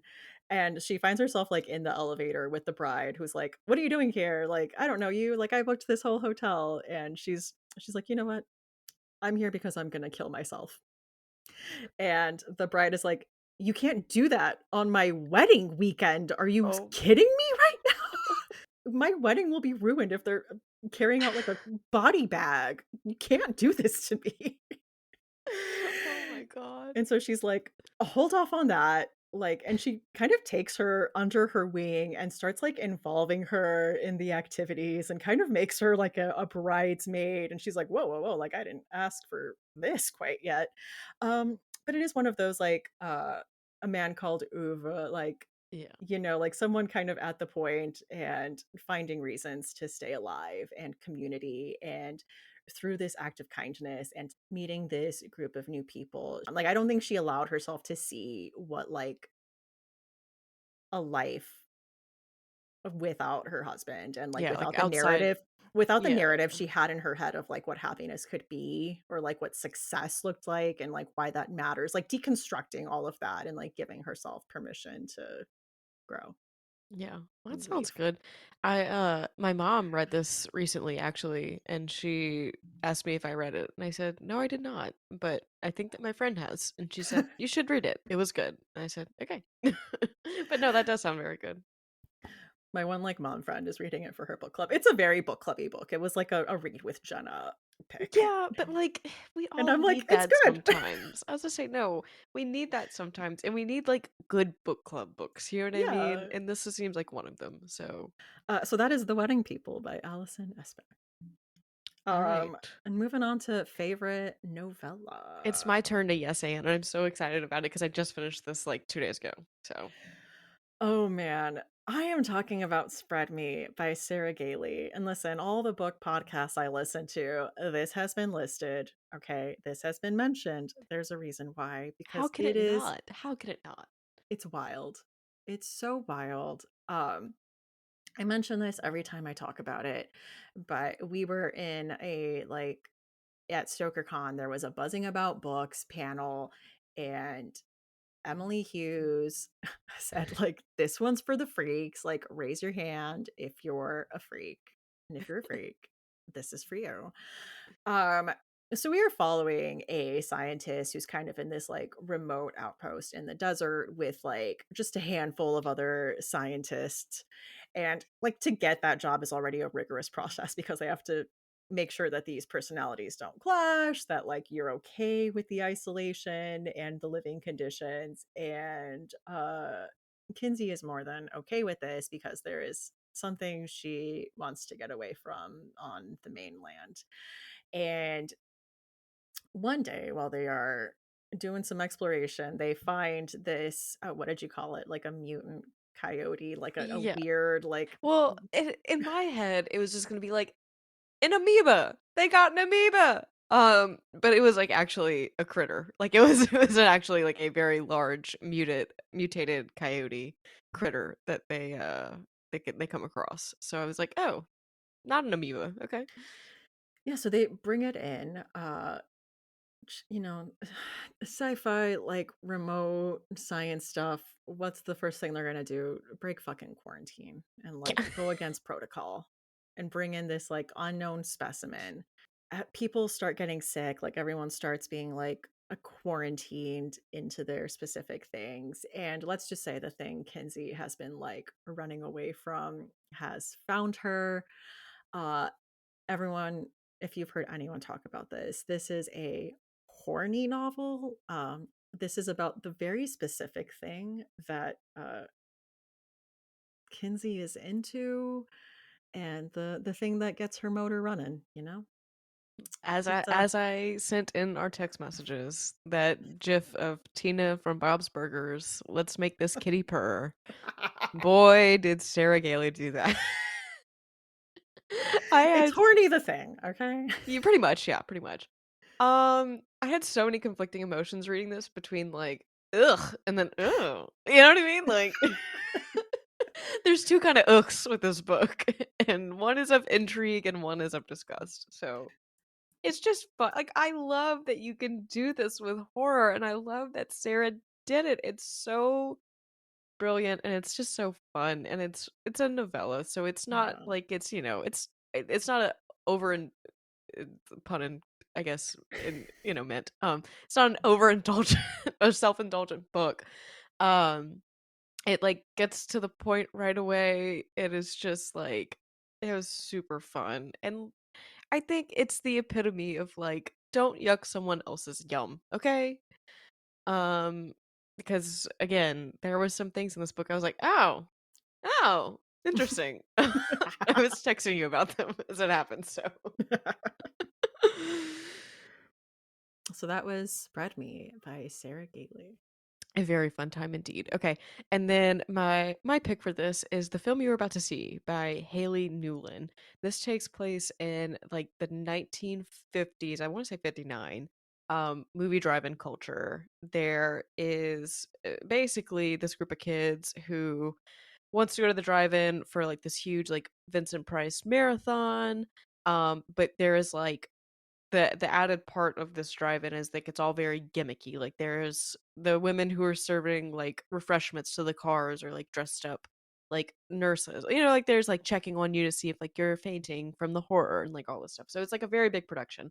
But the main character, she's like it was very reminiscent of Carrie. She has like a little bit of this like premonition thing, and she has seen like her grandmother die, and like she knows kind of like what's up, and so she starts getting these like bad feelings, and she kind of gets to the bottom of this that the gimmicks that are going on at the drive-in are not really gimmicks, and people are dying. Oh. And where it goes from there, it's kind of like slashery, I guess, in terms of like how fast paced it is with the kills and the creative kills and the intensity of it, but also it like is really reflective about parts of history, like the origin for the thing that's causing this is really unique. It's just a really cool story, and I think that Haley has a really cool voice. I'm really excited to see what she does next, but to fit this much into a novella length was really cool to see. And I really enjoyed like the narrative that she had kind of like about feminism and equality and all of that good stuff rooted within this like very kind of fun premise. Like not to say that like slasher deaths are like super fun, but like the gimmick behind it was very very fun, which also felt very specific to that time. So it was just like a really cool story the way that she did it. So that is the film you're about to see by Haley Newland. I love that. I need to read that. Every single person that has read this has had like nothing but good things to say about it.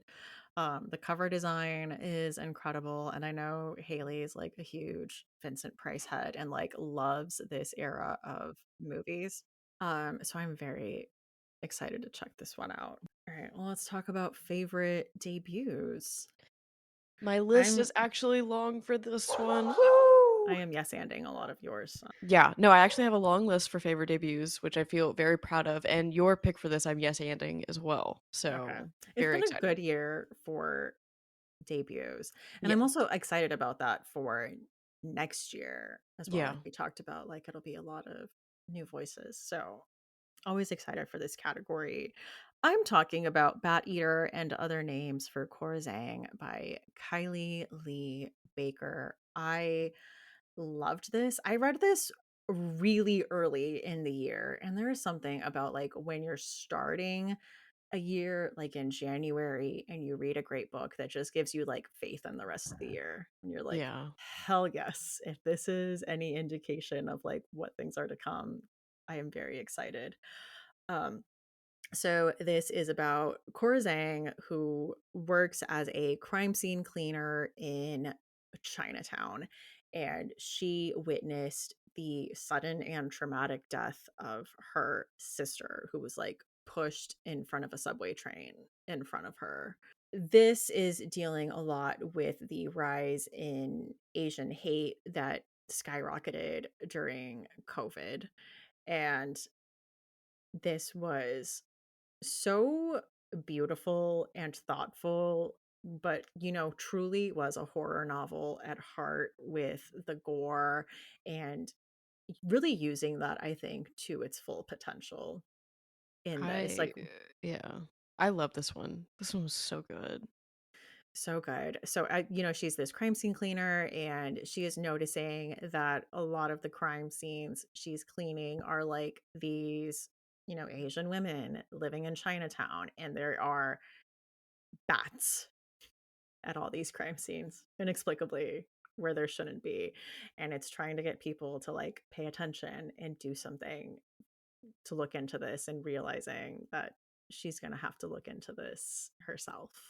Yeah. I think like to your point, like I like how rooted in reality this was and like it was very context like I think having lived through the COVID moment, obviously not in New York, but just in general, Yeah. and like people's attitudes towards them, and then the work that Cora Zhang is doing in this book is gruesome work. I mean, crime scene cleanup is not a cakewalk. So having the horror rooted in like the mundanity, and then additionally, kind of externally as we see as the book unfolds, I think it was just really really smart. Yeah, it's a really unique story, and I don't know that I've ever quite read anything like it, and I don't know that we will. I think it's a very unique book that explores like grief and loss and like desiring and an equalizer, like to even the playing field for everybody. Absolutely. I cannot wait for Japanese Gothic. Yes, same. Actually, I got an advanced copy of this one like this week, and I've like been making myself still read some 2025 releases to try and like end cap the year, but I'm dying to get to that one. So it's taking all of my patience to not just open that one now. Okay. So I've got three. And I'll Okay. try to roll through these quickly so that way, nobody gets tired of hearing me talk so much. But the first one is The Lamb by Lucy Rose. This is basically like uh it's cannibalism, but it's set with this yeah, I'm just gonna start there. It's this mother and daughter that live in the woods in this very like secluded cabin. Their way of life is not what we would, expect for modern day standards or like even for like 40 years ago. It's very strange. And we get this from the point of view of the young girl, the daughter. And this book also has one of the most iconic opening lines. It's like, I found six severed fingers in the drain today. And you're like, what? Come again? So yeah, but this is also a book about in my reading of it, is she's an only child and she wants the approval of her mother so badly. Somebody does show up to the house and it becomes more than just her and her mom in this house, and some dynamics shift and things are not always as they once seemed, and nobody's really as safe as they once seemed, and it's very gruesome. It is very there's no punches pulled with this book, I'll say that. But I think it's a really interesting look at like always wanting acceptance from that maternal figure, striving for acceptance, and even whenever it is absolutely asinine and gruesome, like you just want to be loved by your mom, kind of. And the place, like the horror in that, and the horror that some of the people closest to you can be monsters. So yeah, that is The Lamb by Lucy Rose. Lucy Rose, you Um, will pay for your crimes. Yes, yes. And another thing too This about this is like it devastating. This is a yeah, devastating story. very upsetting. But it also took like that Appalachian cannibal crime kind of narrative that I feel like we kind of got with like Brother by Anya Alborn. And this is set in England. So Yeah. like this is like in a new like it was very kind of cool to see that somewhere else, if that makes sense. So it sounds like a similar story, but it's very one much of its own. The next pick that I have is House of Beth by Carrie Cullen. This book is just it's got so much going on in it, and it is all handled so well. But it's basically like the anti-Hallmark movie. It's about this woman who's like working in the big city, and she sees this thing at her job one day, and she's really kind of unnerved or rattled by it, or she just decides that she no longer wants to be in the city. So she moves back to her dad's house, I believe in New Jersey, this like very Mhm. small town. Everybody knows everybody. There's a local bookshop that she wants to go work at. And she ends up like running into her childhood best friend. They like kind of rekindle, like, I don't know that they were ever romantically involved before, but they basically start dating, and come to find out though he's a widow and his wife Beth has recently died. He has two kids, and our main character kind of like steps into this life, but come to find out there is more to all of this than she originally bargained for. Um this is just like a really cool kind of flipping on its head like a ghost story in a way, like being haunted by the ghosts of people that you only know peripherally or only know through other people, and like societal expectations and roles. Like it kind of argues the trad wife movement. It does Mhm. so much, and it just like there's this big metaphor at the end that I really really enjoyed. It's a bear trap scene. If you've read it, you know what I'm talking about. I really like that.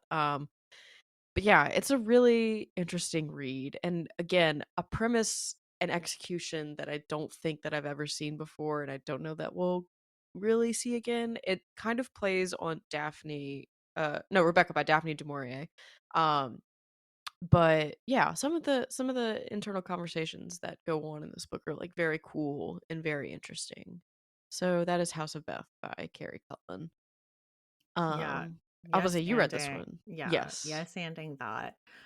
Um, and I will say like it has like the same premise as Rebecca, but I think it does something completely different. And I know it's hard to, I'm like trying to think about how to say what I want to say without spoiling anything. But Yeah. I think that the figure of Beth was my favorite part. Like when Mhm. we learn more about her, I just thought this was beautifully done and like Yeah.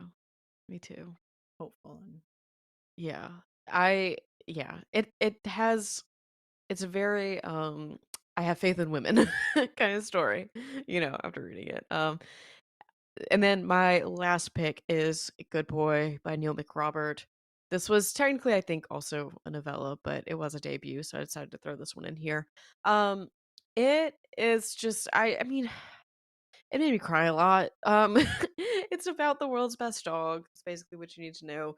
But the big premise that you should know going in is that they're in the small town in the north of England. There are kids going missing, and this woman is like washing her dishes one night, and she looks out the window, and one of the places that one of these missing boys was last seen, there's a dude just like burying something, and she's like, "What the fuck? I need to go check that out." And what she goes and finds is this is indeed burying something, but not what she expected. And he begins to tell his story, and that's pretty much the bulk of the book. But and I don't want to say too much because it's, spoilery, but it's just a book about like social responsibility, happiness and fulfillment. Like, it's so freaking good. Like, it's just one of those ones that like made me very, very emotional. The ending I think was fabulous. I wept like a baby, and yeah, that's my big review for it. I cried a lot.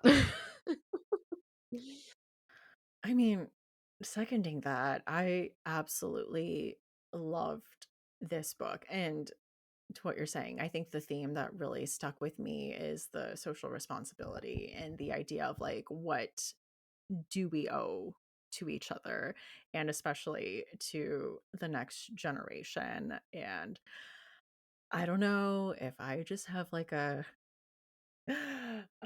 chip on my shoulder from growing up as a millennial, constantly being fucking blamed for everything by the boomers and then Gen X, that I just feel like we need to do what we can to look out for each other. I think of that proverb that like I forget how it starts, but it's like this a society is good when men plant trees whose shade they'll never see. Yeah.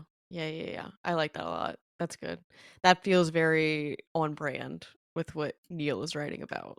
So, those are my Yes. picks for my favorite debut. Solid picks. Now for the big one. The big moving one. on to moving on to favorite novel. This was quite a year. So, we've got a A few. few, to say the least, yes. Um one I read, speaking of like Bat Eater and other names for Corzang, another book that I read very early in the year was Blood on Her Tongue by Johanna Van Veen. I loved her debut novel. This is her second book with Source Books, and I could not believe how much I liked this. This is set in the Netherlands. I want to say in the 19th century. It's about twin sisters, and our main character is taking a train home because she received like a troubling letter from her sister, where she's just not making sense. She's saying some odd things, like she went to the bog on her property and saw a body, and now like the bog lady is after her, and like she's like, something's not right. I need to go visit my sister. So she goes to do that. Her sister is married to this very wealthy landowner. And so she goes and stays there for a bit, and things start to get weird. It gets gory in a way I was not expecting, but that I really enjoyed. Um, I there are there's elements of like female rage that are explored in this, and you know what? I think I bogs was are about to having a say moment, and I the think bog moment. bogs are Yeah. having a moment. And I think this really capitalized on that and really used the bog to like its full potential. I dig it. I need to read this one. I have a copy of it. I do tend to be like a little leery of like it's not even no, it's a period piece, but like sometimes stuff set that far back I have a hard time getting into. But everybody has had such good things to say about this, so I really need to make the effort to get into it. And of course like Bog Lady, duh. I need to check that out. So okay. I'm gonna start on my list. I'm gonna just go in the order that I put it in. This is not ranked by any means. This is just truly Mm-mm. off the cuff.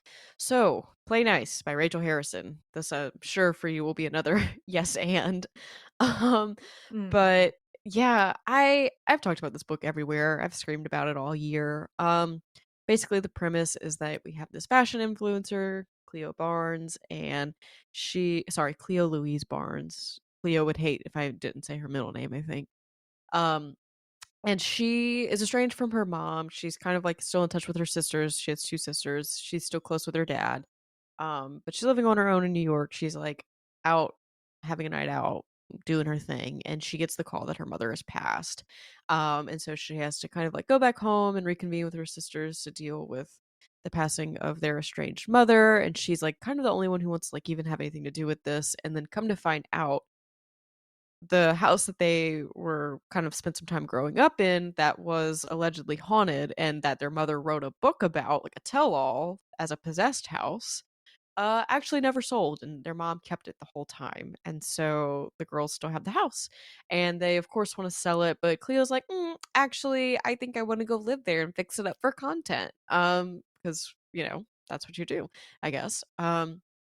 And Cleo goes back to the house against everybody who's like, hey, you probably shouldn't do that. And she finds stuff there, both personal to her and her mom and the house. And yeah, she kind of has to wrestle with the public's perception of her mom and like women in general and kind of match that up with what might have actually happened in that house and who her mom really was and kind of like re-explore her past that way. It's just so fucking good. I mean, there's a book within a book component to this, which is also really great. But beyond that, I mean, it's a book that makes me think about how I think about women now. Like, if I go to judge a woman, I'm always like, I don't know that maybe I should, because do we really know what happened there with that? Um, so yeah, I mean, and also it's damn frightening. There's that part of this as well. There's a scene, I think, like in the living room with the sliding glass door, if I remember correctly, that scared the bejesus out of me.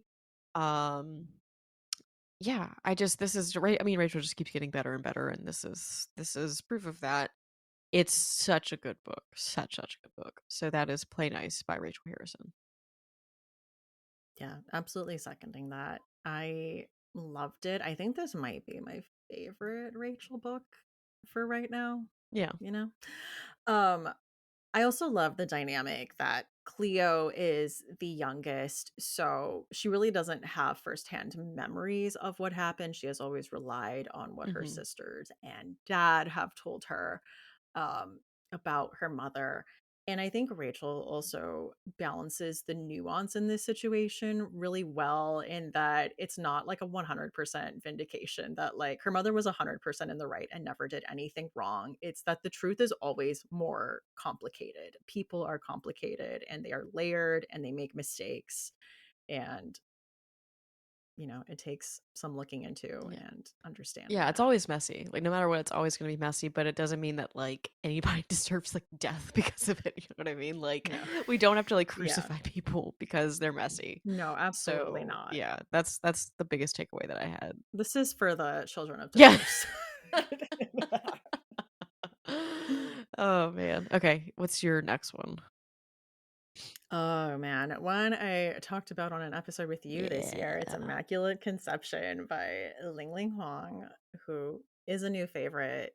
Um, 2 5 stars in a row from her. I love Natural Beauty. This is her second book, and I don't know that I'm going to fully get into it because it took me like 20 minutes to get into the plot when we talked about it because it's there's so much going on because I'm like, okay, it's set in a world where like this is the case. There's a lot of like world building going on. But essentially it's about like these two girls that are in art school together. They have this like extremely close, like bordering on toxic codependent relationship. Our main character did not come from money. She marries essentially like a tech billionaire who is whose family is like very heavily invested in essentially AI. I don't think it's called that in the book, but also, like, while she's in art school, there is this, like, really big unveiling of this AI program that causes a majority of the art school students to panic because they see essentially that, like, their projects are just, like, out there, like, the thing that they have dedicated their life to in an instant is gone and now considered irrelevant. Weird, I don't know, like, What is that all about? how that could come We into wouldn't know play. anything about that. Mhm. And the girl's friend came from like this very privileged background, but she was always like very naturally talented in that she always had like a new, fresh idea and was always like very interesting and this like rising star in the art world. And she goes through a very traumatic event, and there is like this new procedure that could allow her to help her, and it will prey on their like codependent relationship. Boundaries will be blurred. Where do you end, where do I begin type I love deal. that though. I love a where do you end, where do I begin? That's such a good, I don't know Yeah. if it's a trope, but character device. It's so messy. I love it. I think I'm just learning that I love messy shit at this point. Yeah. But no, that sounds really interesting. I have both Immaculate Conception and Natural Beauty on my shelf to read because these both, if they're both Nice. 5 stars for you, there's a good chance they're gonna hit with me. So I need to read these, and that's a very interesting premise. Yeah, and it's just it's all of it's very timely. Like, unfortunately, very timely. You know. Uh, All right, my next pick is Buffalo Hunter Hunter by Stephen Graham Jones. This is a book that kind of blew my mind a little bit because another one that I was really nervous about reading. It was a bit of like a period piece. It's historical horror in a way, so I was very nervous how I would find myself getting into it, but that was no problem. I got sucked in. Um, Basically, there's like this manuscript that's found in like 2019, I think, and this woman who works at this college like wants to get her hands on it because it is like of her like long lost descendant that it's been recovered or whatever, and then they start kind of like reading the manuscript and what's there, and she starts delving into their history. So again, like another story within a story scenario, but the greater plot that the bulk of the book is devoted to is this. It's set back in, god, I don't even know the year, but it is a time where there's a preacher who is, in this small settlement, and there is a Native American man who comes and joins his congregation, and he says that he's a vampire, basically. Good Stab. And Good Stab tells him his story. And we follow Good Stab's story, and just like Stephen Graham Jones, what he manages to do with the vampire narrative that's really feels very unique in the story is so important. Like, I don't want to spoil anything, but like the specific vampire lore that he kind of capitalizes on for Good Stab and like his life and what the consequences of his actions are is really, really unsettling. And really says a lot about, I think, our plight with um kind of repressing people and eradicating native cultures and all of these different things. So but there's like a few scenes that I was like, truly, what the fuck, in terms of the horror whenever it comes to reckonings and revenge and gore. I cried a little bit because It's not a Stephen Graham Jones story unless some animal doesn't make it. Um, it's yeah, it does. I'm doing a very poor job of explaining what all of this book is about, but in essence, it is a huge it feels like a very huge literary accomplishment to have horror be presented in this historical light that examines our society's views on things, both in the past and the present, and to give name and shape with such violence and retribution in the way that these characters do. Um, there's so much more I could say about this book, but I would be here for forever and ever. But that's The Buffalo Hunter by Stephen Graham Jones. I mean, this was honestly just quite a feat Yeah. in just balancing the different voices and time periods. I'm just like, of course. That's the thing that I think about the Of most course is, it's like, Stephen Graham how Jones. distinct Goodstab's voice was, and then the preacher Arthur, like, how distinct his voice was, and, like, Stephen obviously wrote both, you Hmm. know? So, it's very Yeah. impressive. Yeah. Um, my next book is When the Wolf Comes Home by Nat Cassidy, which, like, listen, another one that had me Oh my god, sobbing yeah. at the end. Nat Cassidy, you also will pay for Count your your days. crimes. Yeah. Count your days. um, but this is about a woman who has had like the shift from hell at a diner, and she is coming home and sees a little boy outside her apartment, like hiding in the bushes. And she's like, "Where's your dad? Like, where are your parents?"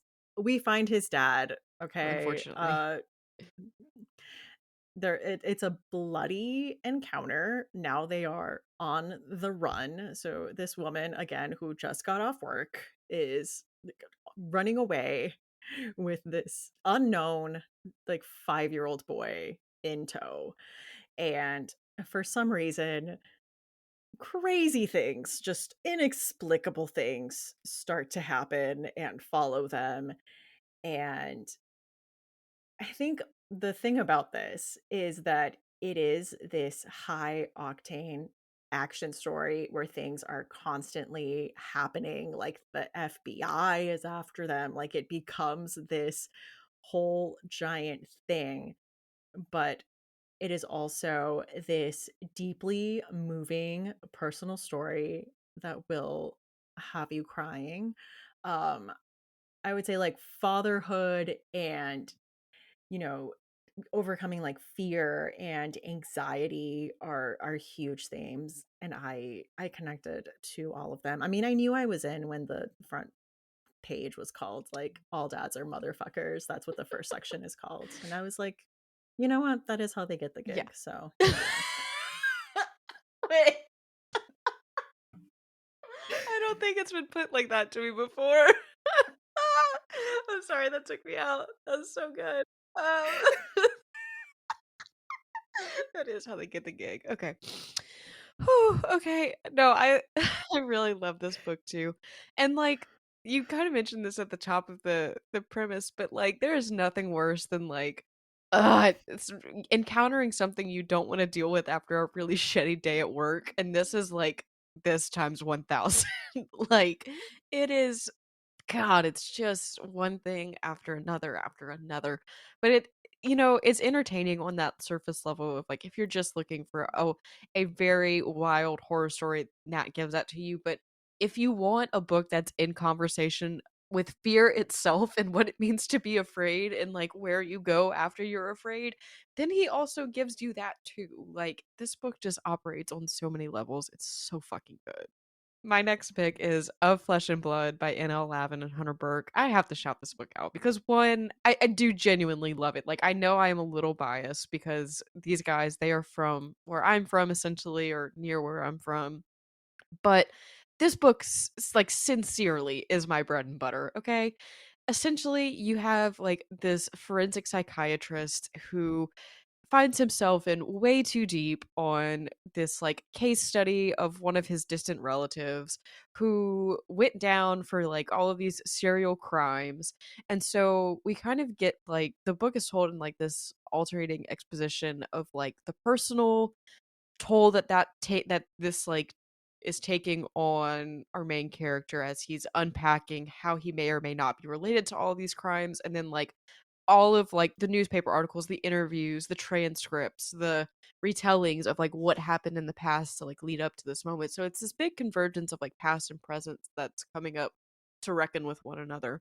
But more importantly, it starts off very grounded and rooted in like procedural matters, police stuff, psychological unrest, the broken law system in Louisiana, swap murders.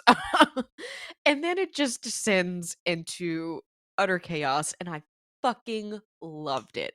Where it goes is just chef's kiss. It is so unique to our area, and I could not get enough of it. I will read a million of these books every day and every night.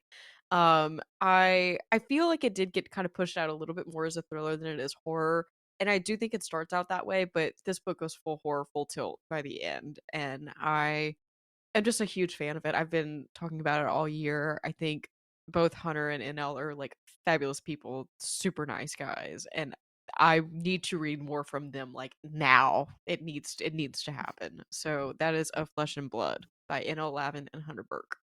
I love that. And that is such a you book. Like, if you're ever like, what book do you think about when you think of me? It would Yeah, be this. 100%. Very, very on brand. I have been perceived correctly. Mhm. Yeah. My next pick is Lucky Day by Chuck Tingle, which, number one, was an absolute Hmm. blast to read.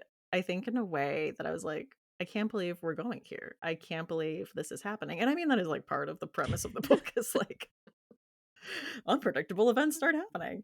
But you're following like a statistician, I believe, right? That is what Yeah. she is. She's very like into like Yeah. probability and like mathematics. And she is out with her girlfriend and her mom and like her group of friends, and like this is a big day. She's gonna like introduce her girlfriend to her mom, and absolute chaos ensues. Like there is a, is it a chimp or is it just like a I think it's monkey? a chimp with a typewriter. I think it is a chimp. Yeah. Yes. I don't- Um, yeah. just like words in a sentence that have never been like put together before is the premise of this book. It's just like insane stuff starts happening, and like they go outside, and like an unimaginable amount of just like weird stuff is going on everywhere and causing deaths all over the place because the world is just in chaos. And um we like flash forward, and like the world has kind of like dealing with coming back from this, and like we're looking back on it and calling it like the day of improbability, or like the improbable event, or something like that. But she has just kind of been in hiding. Her mother died. She's like living in her mother's house and just kind of like getting by. When she is contacted by someone in the FBI to like team up and look into a mysterious casino that we think may have had something to do with this. And for like a good chunk of this book, it is like a buddy cop scenario where they're like kind of alternating like quirks and But like stuff. also And existentially dreadful. Like the most absolutely, dreadful buddy cop pairing. the most dreadful buddy cop pairing is perfect. Put that on the Yeah. cover, blurb that. But I think what really resonated with me is, I guess, just where I am in my life and my philosophy. And I think this sense of like sunny nihilism that I have embraced. I felt that Chuck really spoke to that, being kind of like the ambassador of like sunniness and hopefulness and the power of love. I just felt like this is a book I needed. Yeah. I love everything Chuck writes is wonderful. Like, do not get me wrong, everything Chuck writes. This is like nobody writes a federal employee like Chuck. Like nobody writes an FBI person or like somebody closely related to that profession like Chuck. And I just need to know, like, Chuck, was that you in a former life? Like what do you know that we don't? Also, were you in a writer's room for the X-Files, Supernatural, and or any of the other related shows that come from there? Because like my favorite thing about a Chuck Tingle book that you can rely on, and this happens in Lucky Day, is like the structure that you have from like that investigative angle, because he did it again and Bury Your Gaze of like this is the rooted nature of and logic that we're gonna go by to like figure out what's happening. And it's just so smart to do that for me because I'm so like that's of my interest. So it just makes so much sense to me to explore a story that way, and I fucking love it every time. But the if you looked up what the fuck in the dictionary, it would be Lucky Day. It's just absurd amounts of random violence that like could not I don't know how he came up with half of it. Like I don't know how you do, but it's so good. But I do think at the end, it is about finding the comfort and like, yeah, I don't fucking know. I don't know. And that might be okay. Like it'll be okay. Yeah. And that has been a journey for me. I think growing up with like a very rigid, ingrained sense of like Yeah. purpose and what is right and wrong, and that there is no gray area. And I think allowing myself the freedom to let go of those expectations and just let things be. And if it means nothing, then I feel like that means Yeah. everything, you No. know? I feel the same. I think that it's a hard battle fought, but I think it's a good place to get to whenever you can kind of like, all right, here's what it is, and this is what we're gonna do, whatever it may be. I also will say, I think it's tough to come up with any type of book comps for Final Destination, and I think this is the closest I've That's so come. true. Like, The honestly, if you like some Final Destination-ass, like, set pieces, they're the here. first 20% I would say is all Final Destination set pieces. So that's perfect. I'm gonna do so this is actually a backlist read that I read this year, but it's Such a Pretty Smile by Kristi Demeester. Such a good freaking book. I could talk about it forever. I just don't think it gets the love that it deserves, but it's another one of those books that I would like comp with like Such Sharp Teeth, that kind of narrative, but it's and it also part of it is set in New Orleans. So again, I know I am a little biased here, but hear me out, go with me. It's about basically like the serial disappearance or gruesome murders of these young girls. And it kind of like started happening a long time ago and it's picking back up. There's some probable personal ties to our main characters who also our main character it's told like in the past and the present. So we get the exposition of when she was younger and living in New Orleans whenever all these disappearances were going on, and now that she's older with her own daughter, and we also get the point of view of the daughter. Um, and now that it's happening again, it's like, is there personal reasons that this is happening? It's just so fucking good. It's just such an examination of like female rage and like female repression and all of this like injustice and anger. And the way that Christie ends this book is just everything because it's like I hadn't seen that done before, but there's an odd comfort in the way that she ends it. It's like, well, actually, you are not alone in this. And it's like, wow, what a concept. We are able to analyze female rage to the point where it's not so isolating and there is actual like community around it. It's so freaking cool. I love it so much. And I'll also plug her other book which just came out, which is Dark Sisters. Also very, very good. A little bit of a different narrative there, but told across like three separate timelines. Um, Also explores like women's injustices. If you were looking for an angry female rage book to read, just read Christie's stuff. She's delightful and I love her very, very much. But Such a Pretty Smile is my favorite from her. So Love that. Yeah, that was a really good book. Dark Sisters is on my TBR. Everyone says it's incredible, it's so a good one. I will be It's a reading good it. one. I will be reading it. My last pick is Bleed In, Breathe Out by Brian McCauley, because I'm a slasher girly and there's nothing that warms my heart more than seeing a slasher done right. And this is about a woman who has suffered like the tragic loss of her fiance on a snowy hike. He dies, and she has been emotionally dealing with the fallout from that, and kind of like dealing with it and not dealing with it, and kind of like throwing herself into her work until that isn't going well. And so her friends kind of step in and they're like, hey, I think you need a little break. Like, there's this exclusive spot up in Joshua Tree, and like our friend, our little like yogi friend, has an inn, and can get us in for like a, a week of restorative healing and like yoga and stretching, and like, it could be good for you. It sounds like you need a change of pace. So let's do that. And of course, like this group of friends we get introduced to is heading out to the desert of Joshua Tree to do this. Of course, like stuff starts happening slasher style. They do end up getting picked off one by one.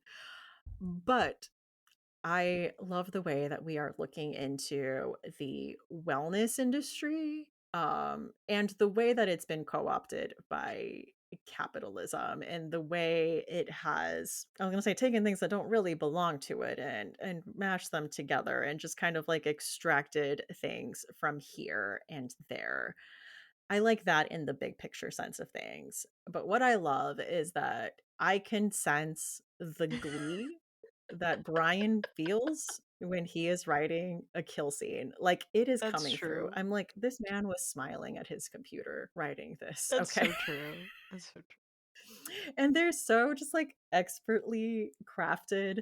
And then some of them end on like a little joke zinger, or there's like little hidden zingers in there. I'm like, perfect. This is all He's art going like and I love it. right when he puts that line in. And listen, there was twists in here I did not see Yeah. coming. There's like a revelation halfway through where I was like, "Wait, Yeah. what?" There's And I was like, there's "Oh so much man." about this book that I really like. And I really like the personal struggle that I think Hannah is the main character's name that she has with like letting go and like trusting herself and like kind of like am I really seeing like where am I? Like what am I doing and like what's going on? That felt very like the way that Brian wrote that was very very well done and I really enjoyed that. But it's hard to like not have that overshadowed be like the creative kills and like you said the sheer glee you can feel coming off the page when like he's like yeah I got that one, you know what I mean? And you know what? When you're reading it, you're like, "You know Yep. what? You did. You should pat yourself on the back. That was good." Absolutely. Oh, that's another good one. I really, really enjoyed that one. Okay. I'm gonna. I think that you're out of picks now, and I think that Yeah. I'm just gonna yap. I'm gonna run through these really, really quickly. What Hunger by Catherine Dang is. There's a trending theme here with cannibalism. It's another cannibalism story, but it's about Ronnie. Her real name's Veronica. I think that her parents immigrated over from Vietnam. Maybe they're Vietnamese. I want to say. And they come to the US, but her and her brother, Ronnie and her brother, are the first like actual US citizens of their family. So there's a weird dynamic in their household between like her and her brother against like the mom and the dad about like who is really of their heritage and stuff like that. And the brother's about to go to college, Ronnie's about to start high school. It's like super traumatic. There's like two super traumatic events that happen relatively back to back for Ronnie. And she develops the craving for meat, human meat. And you think that that's a big jump, but the way that Catherine Dang writes it, it is not. It makes so much sense, and it's just a really good book. It's about really having that like carnal desire for like justice when there has been none, or like for sense when there is no sense in something. And I think that that's something that we all can kind of relate to, especially women growing up. Whenever you feel like so out of place and out of sorts, like whether it's with your friend group, with your family, like and there's this whole added component within their household feeling like am I really part of this family or am I not? Like where do I belong? All of that kind of just coalesces into this big thing and another like fantastic ending. Yeah, I love this book so so much. I think everybody needs to read it. I'm gonna rattle through my next two picks and then I want to elaborate on my last one. But the next one is Itch by Gemma Amor. This actually comes out in the US in January, but it is already out in the UK. Essentially it's about this woman who has been like kind of having like the year from hell. She moves back home closer to her dad. She takes this like cleaning gig at this hotel or inn and she's walking home one day and she sees a dead body of this girl that's like covered in bugs and she has this kind of like episode and things change after that and this feels very personal to her so she wants to find out what's happening to this girl and then come to find out a series of missing girls dead girls and which she finds out is pretty fucking gruesome. Another female ragey book. Another. It's a what Gemma does with it that's really cool. Is she examines like the role of tradition and like if that still serves us in our current state, which is really really an interesting thing to think about. There's so much that just goes right in this book that I fucking love that I think people in the US are going to be really excited to get to whenever they get their hands on it. Um, One more other pick before I start my long plea into or my long rant, my long soapbox is Sorrow by Joe Hill. You read this one ahead of me, Stephanie. Stephanie. Ugh. Um, and I was like, I don't know, man. It's a long one. I'm not a dragon girly. I don't know if I'll get into this one. Boy, did I. And I read it very quickly. I was very hooked. But it is basically about this group of friends who makes a deal with a dragon to what they think is one time give him the name of one person that they want killed in exchange for their protection by the dragon. Come to find out, it's not a one time gig, it's a forever kind of thing. And it follows them for like 40, 50 years, something like that, as they kind of contend with this deal that they've made and whether or not they can get out of it and all the personal places that all these characters go. My favorite thing about this book is the way that Joe Hill ended it. The final set piece of this was just stunning, and the people that he chose to have part of that set piece just like really spoke volumes to me. So snaps for Joe all around on that one. Loved it. And my last pick, which we will discuss, I finally read The Haunting of Hill House by Shirley Jackson this year. And boy, what an experience that was. I loved hearing about this journey. I was live texting Stephanie as I was reading this book. And if you don't know what The Haunting of Hill House is about, it is about these people that go to this house called Hill House, and they are trying to see if it's really haunted, basically. But things start to happen, and it's just best to kind of go in blind. I mean, like everybody knows the basic premise of it from the Mike Flanagan miniseries, but having seen that before I read the book, I really fucking enjoyed this book. And when I say it's probably one of the most horrific things I've ever read, I don't mean it in the sense of like jump scares or like uh gore, or it is like psychologically so upsetting because Shirley Jackson manages to like pick apart and dismantle this one character bit by bit throughout the whole fucking novel. And you go back on a reread and you're like, it was right in front of me the whole time. And it's just so upsetting and smart and good. And I could talk about this book forever. But Eleanor is such a just fascinating yeah. character, and she gets put through it. And I mean, I find Hill House just so fascinating in itself, and like the lore of its Yeah. construction and the way there's just an inherent wrongness down to its foundation, that it's like a purposeful, malevolent, Yeah, well, almost they're like, yeah, well, the wrongness. house is It's like meant like, to fuck with you because it's like 1 degree off in yeah. all of its levelness, and it's like that's diabolical. One for a Type A person. And this woman is already like on the Yeah, edge. Like she should not no, be. nobody should, nobody should. But yeah, I get the hype. I think it even exceeded my expectations, and it's one of my favorite books of all time now, and I literally have a tattoo for it now. So Yeah. I Oh, you're good I colors. adore this book so much. Queen Shirley Jackson. I get it now. I'm late to the party, but I'm so happy to be here. We love it. Yes. But that's all of my picks. So, Yeah. It's been it's been quite the year. We're like over 2 hours in, but that's just speaking to the books that came out this year, or like the books we read. And now it's time for our final two segments. So, Anna, do you have a chilling obsession? well, yes, I do, Stephanie. I certainly do have a chilling obsession. And I probably have been harassing with you a little bit about it, because your son is very into this thing. I am deeply obsessed with Stranger Things. Okay. I know there are a lot of people who have a lot of qualms with this show. Are there plot holes? Did it take a long time? Are the kids really fucking old now? Yeah. What about it? I mean, I I just don't care at this point. Like I have been so invested so long in these characters that like it just doesn't matter to me. I'm just along for the ride. Like Absolutely.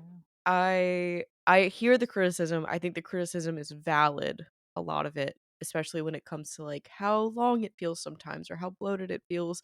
But, like, my argument is that everything that the Duffers do is, like, in service to their characters for the most part. So as long as they're doing that, I'm a pretty happy camper. Um, but yeah, no, it's a very intense viewing experience for me. I am like clutching my pearls the entire time because I don't want anybody to die. TJ watched the season what we have of season 5 with me and he was like, "How is this enjoyable for you? You've been like sitting like in a curled ball of tension this whole time." And I'm like, "This is the best thing that's ever happened to me. Don't burst my bubble, okay?" Um so yeah, I'm obsessed with it right now. I ordered like special limited edition sneakers and I'm wearing a sweatshirt. I have another sweatshirt that I have. I just lean really hard into my obsessions and this is what it is right now. I'm learning this about you with your Katniss phase, your Stranger Things phase. I love this about you. I just lean really, really hard. Like, I wouldn't be surprised if I have like either some kind of like undiagnosed ADHD or like OCD kind of combo comorbidity where like this girl, when she sinks her teeth into something, holy shit, she does not let go. So yeah, that is a fact about me that once you learn, you can't unlearn it. You can't unsee these things about me. When you start seeing like a lot of stories about the same things, like Stranger Things, The X Files, etc., you'll be like, "Oh, there she goes again." You know, We love a fan. We love a fan. we do. And you had given me a rec for a podcast called "You Were Wrong About Too," which I am now obsessed with. Because I listened to the Courtney Love episode that you recommended, and it's lovely. So I'm also kind of obsessed with that at this moment. Nice. Yeah, I've been a huge You're Wrong About fan for several years. Michael Hobbs left the show like a few years ago and like he went on to start like two other podcasts and I don't know, throughout like there's always something to listen to and if you're like coming in now, there is such a backlist because she did like for a while a series on like maligned women of the 90s, which was my favorite. She did like Courtney Love, she did like Anna Nicole Smith, she did like Amy Fisher, like what you think versus what really happened. Well, I just listened to their cattle mutilation episode because as if I couldn't get enough of all of this, I just needed some cattle mutilation in my life. And it was so interesting, super interesting. So I highly recommend that podcast if people are Yeah, looking for something to listen to. it's good if you're like a fun fact girl like I Yeah, am. So we love fun facts, fun factoids. Do but you want to share what you're chillingly obsessed with in this moment as well yeah, to close out the year? actually tangentially related to You're Wrong About. So in the early episodes of You're Wrong About, when Sarah Marshall would introduce herself, she would say like, "Hi, I'm Sarah Marshall. I'm currently writing a book about the Satanic Panic." And then for a while, she like took that off of her intro, so everyone was like, "Okay, what happened to that?" Um, but then this year, she dropped a mini series with CBC called The Devil You Know, where she interviewed people that were specifically impacted by the satanic panic. Because I think we tend to look at it from like a macro cultural scale of like what Yeah, was going on in the country and trends and law enforcement. And she interviewed like Louis Pastor's ex-wife, which if you don't know, Louis Pastor was married before he took on Michelle as a therapist client, and then yeah, left his wife for her. So yeah. It's a food for little thought. messy. Yeah. But Michelle Remembers is kind of widely seen as the book that launched the satanic panic and this idea of like repressed memories and satanic rituals and just the idea that you can recover these repressed memories and that there's like legitimacy to I them. think I actually learned about that in grad school now that we've talked about it. I think that we like learned about like cuz we were talking about like the fallibility of like eyewitness testimony and stuff Yeah, and like suggestibility and stuff like that. And I think that we talked about something similar to that if not that. So I need to go and listen to all that cuz that's super fascinating to me. This will be my next hyperfixation and if you see me post about it all the time, it's Stephanie's fault. So, sorry. It's at least it's like an 8 episode like mini series, and then she kind of has like a few kind of off episodes where she yeah. interviews like random people, but it's like a set number. It's not like you have 100 episode backlist. It's like, it's a clean That feels set manageable. Yeah, feels finite manageable. number of episodes. Um, so yeah, into that. But I think now it's time to get into the second tradition, which is, what is your final girl song? You know, it feels like with the year that we've had, and mostly thanks to your influence of your project of listening to all of the albums that you did like this project where you went through and you listened to a whole bunch of like influential albums. Um, and one of them was Hole's Live Through This. And then it got me like really into Hole. And then I just like went down the Courtney Love rabbit hole and I am a really big fan now. So I actually have like two-ish picks that I wish I could like morph together into one. And it's kind of like I want Miss World and Doll Parts to be like one song. And I feel like that would make a Final Girl song. You know, like from Doll Parts is like the Someday You Will Ache Like I Ache, like making somebody experience the hurt that you do. But like the kind of like persecution in this world, like somebody kill me, like that energy feels very intensely femininely mad, and that feels like unique to a Final Girl song. But also, bonus segment, you could just pick any song from Florence and the Machine's new album. Particularly Everybody's Scream is like just a fucking brilliant song. I mean, that's the one that everybody's talking about. It's not very much, like, on brand for a Final Girl song with, like, lyrically, but in terms of the sound of it, I mean, like, what is more primal to a Final Girl than her scream, right? So, like, it, thematically, I feel like it fits, and I've just been listening to the hell out of that album, so I gave you multiple choices, basically. Pick what you will. Oh my god, seconding both. Yeah, that was such a fun project. I didn't even talk about that on this episode, but you know what? We do not have time. Ask me about that another time. uh yeah, Holes Live Through This 10 out of 10 album. Uh so seconding that, I have been obsessed with Everybody Scream by Florence and the Machine. It is just so raw Yeah. in the best way. And I think one of my favorites is One of the Greats. There's like Mhm. a specific part of the song that just like scratches my brain like so perfectly.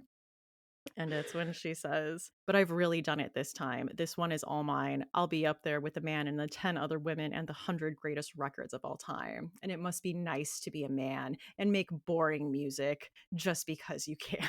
And I'm like, God, the it's way she so says that, good. It's first of so all, fucking bar, good. but just like the way she says it, I'm like, oh, just I scratches it know. perfectly. I love how confrontational she is about, like, the shit that she's dealing with.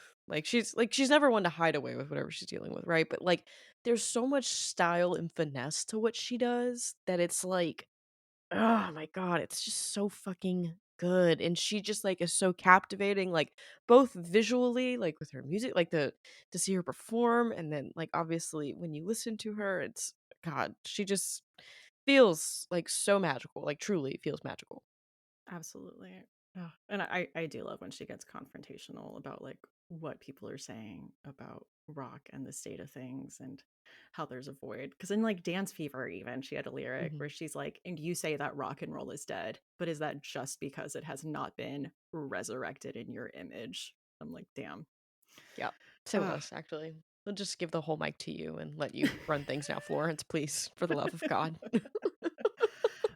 But just like there's so much range in Everybody Scream too, because then Yeah. Buckle is kind of like Mhm.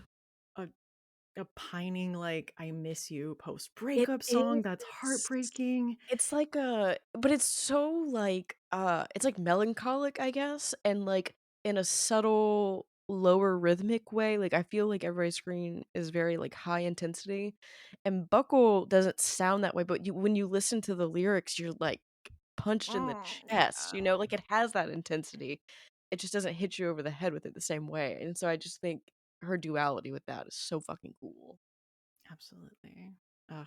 And then You Can Have It All, I think dealing with her like topic pregnancy Mhm. and she's just so raw. I mean, raw is the only word that comes to mind. It's just incredible. Look, it's on brand with my love of cannibalism this year, is all I can say. I am nothing if not on brand. As I am sticking to a theme.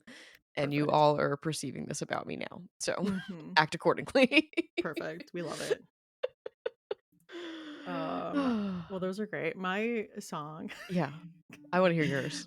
my song in comparison is I was just gonna do a gym staple for me. You know, a song that gets me through all the reps at the gym, and that is "Duality" by Slipknot.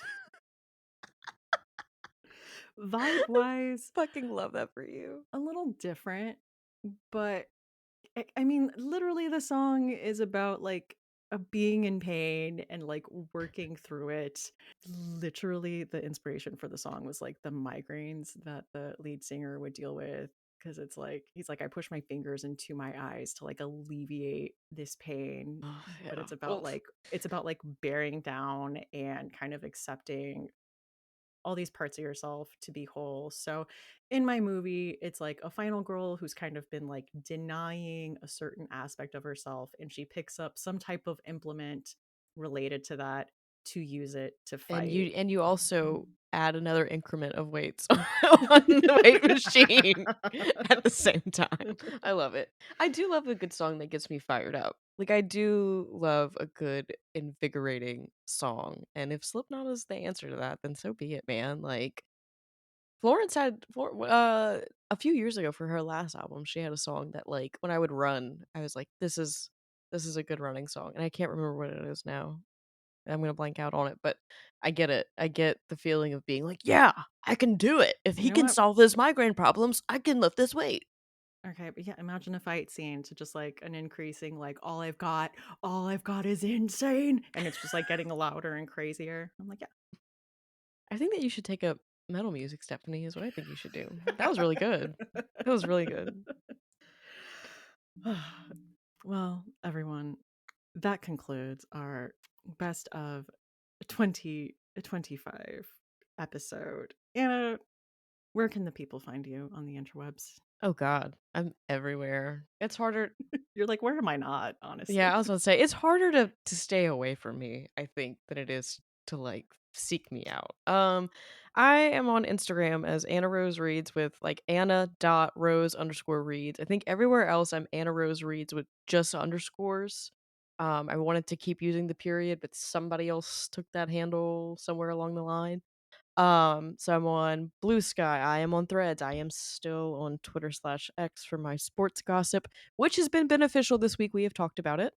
I've Okay, had yeah. sources. As a U of M Um, girly, it's been interesting. yes, it's been a week. So yeah, I'm on TikTok. I'm not as active on TikTok, but I'm there. Yeah, I have a Substack.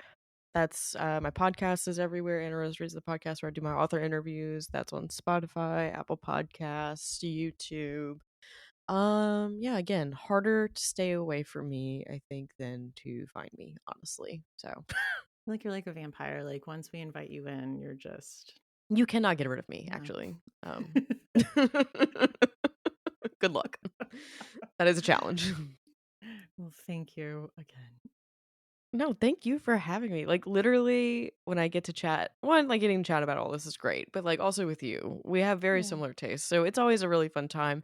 But we do have like a few differences and it makes it very, very fun to like talk about what we're into and everything like that. So this like is just a treat to get to spend however much time this is, 2.5 hours talking like this, like truly made my weekend. So thank you very much. Oh my god, it absolutely made mine too.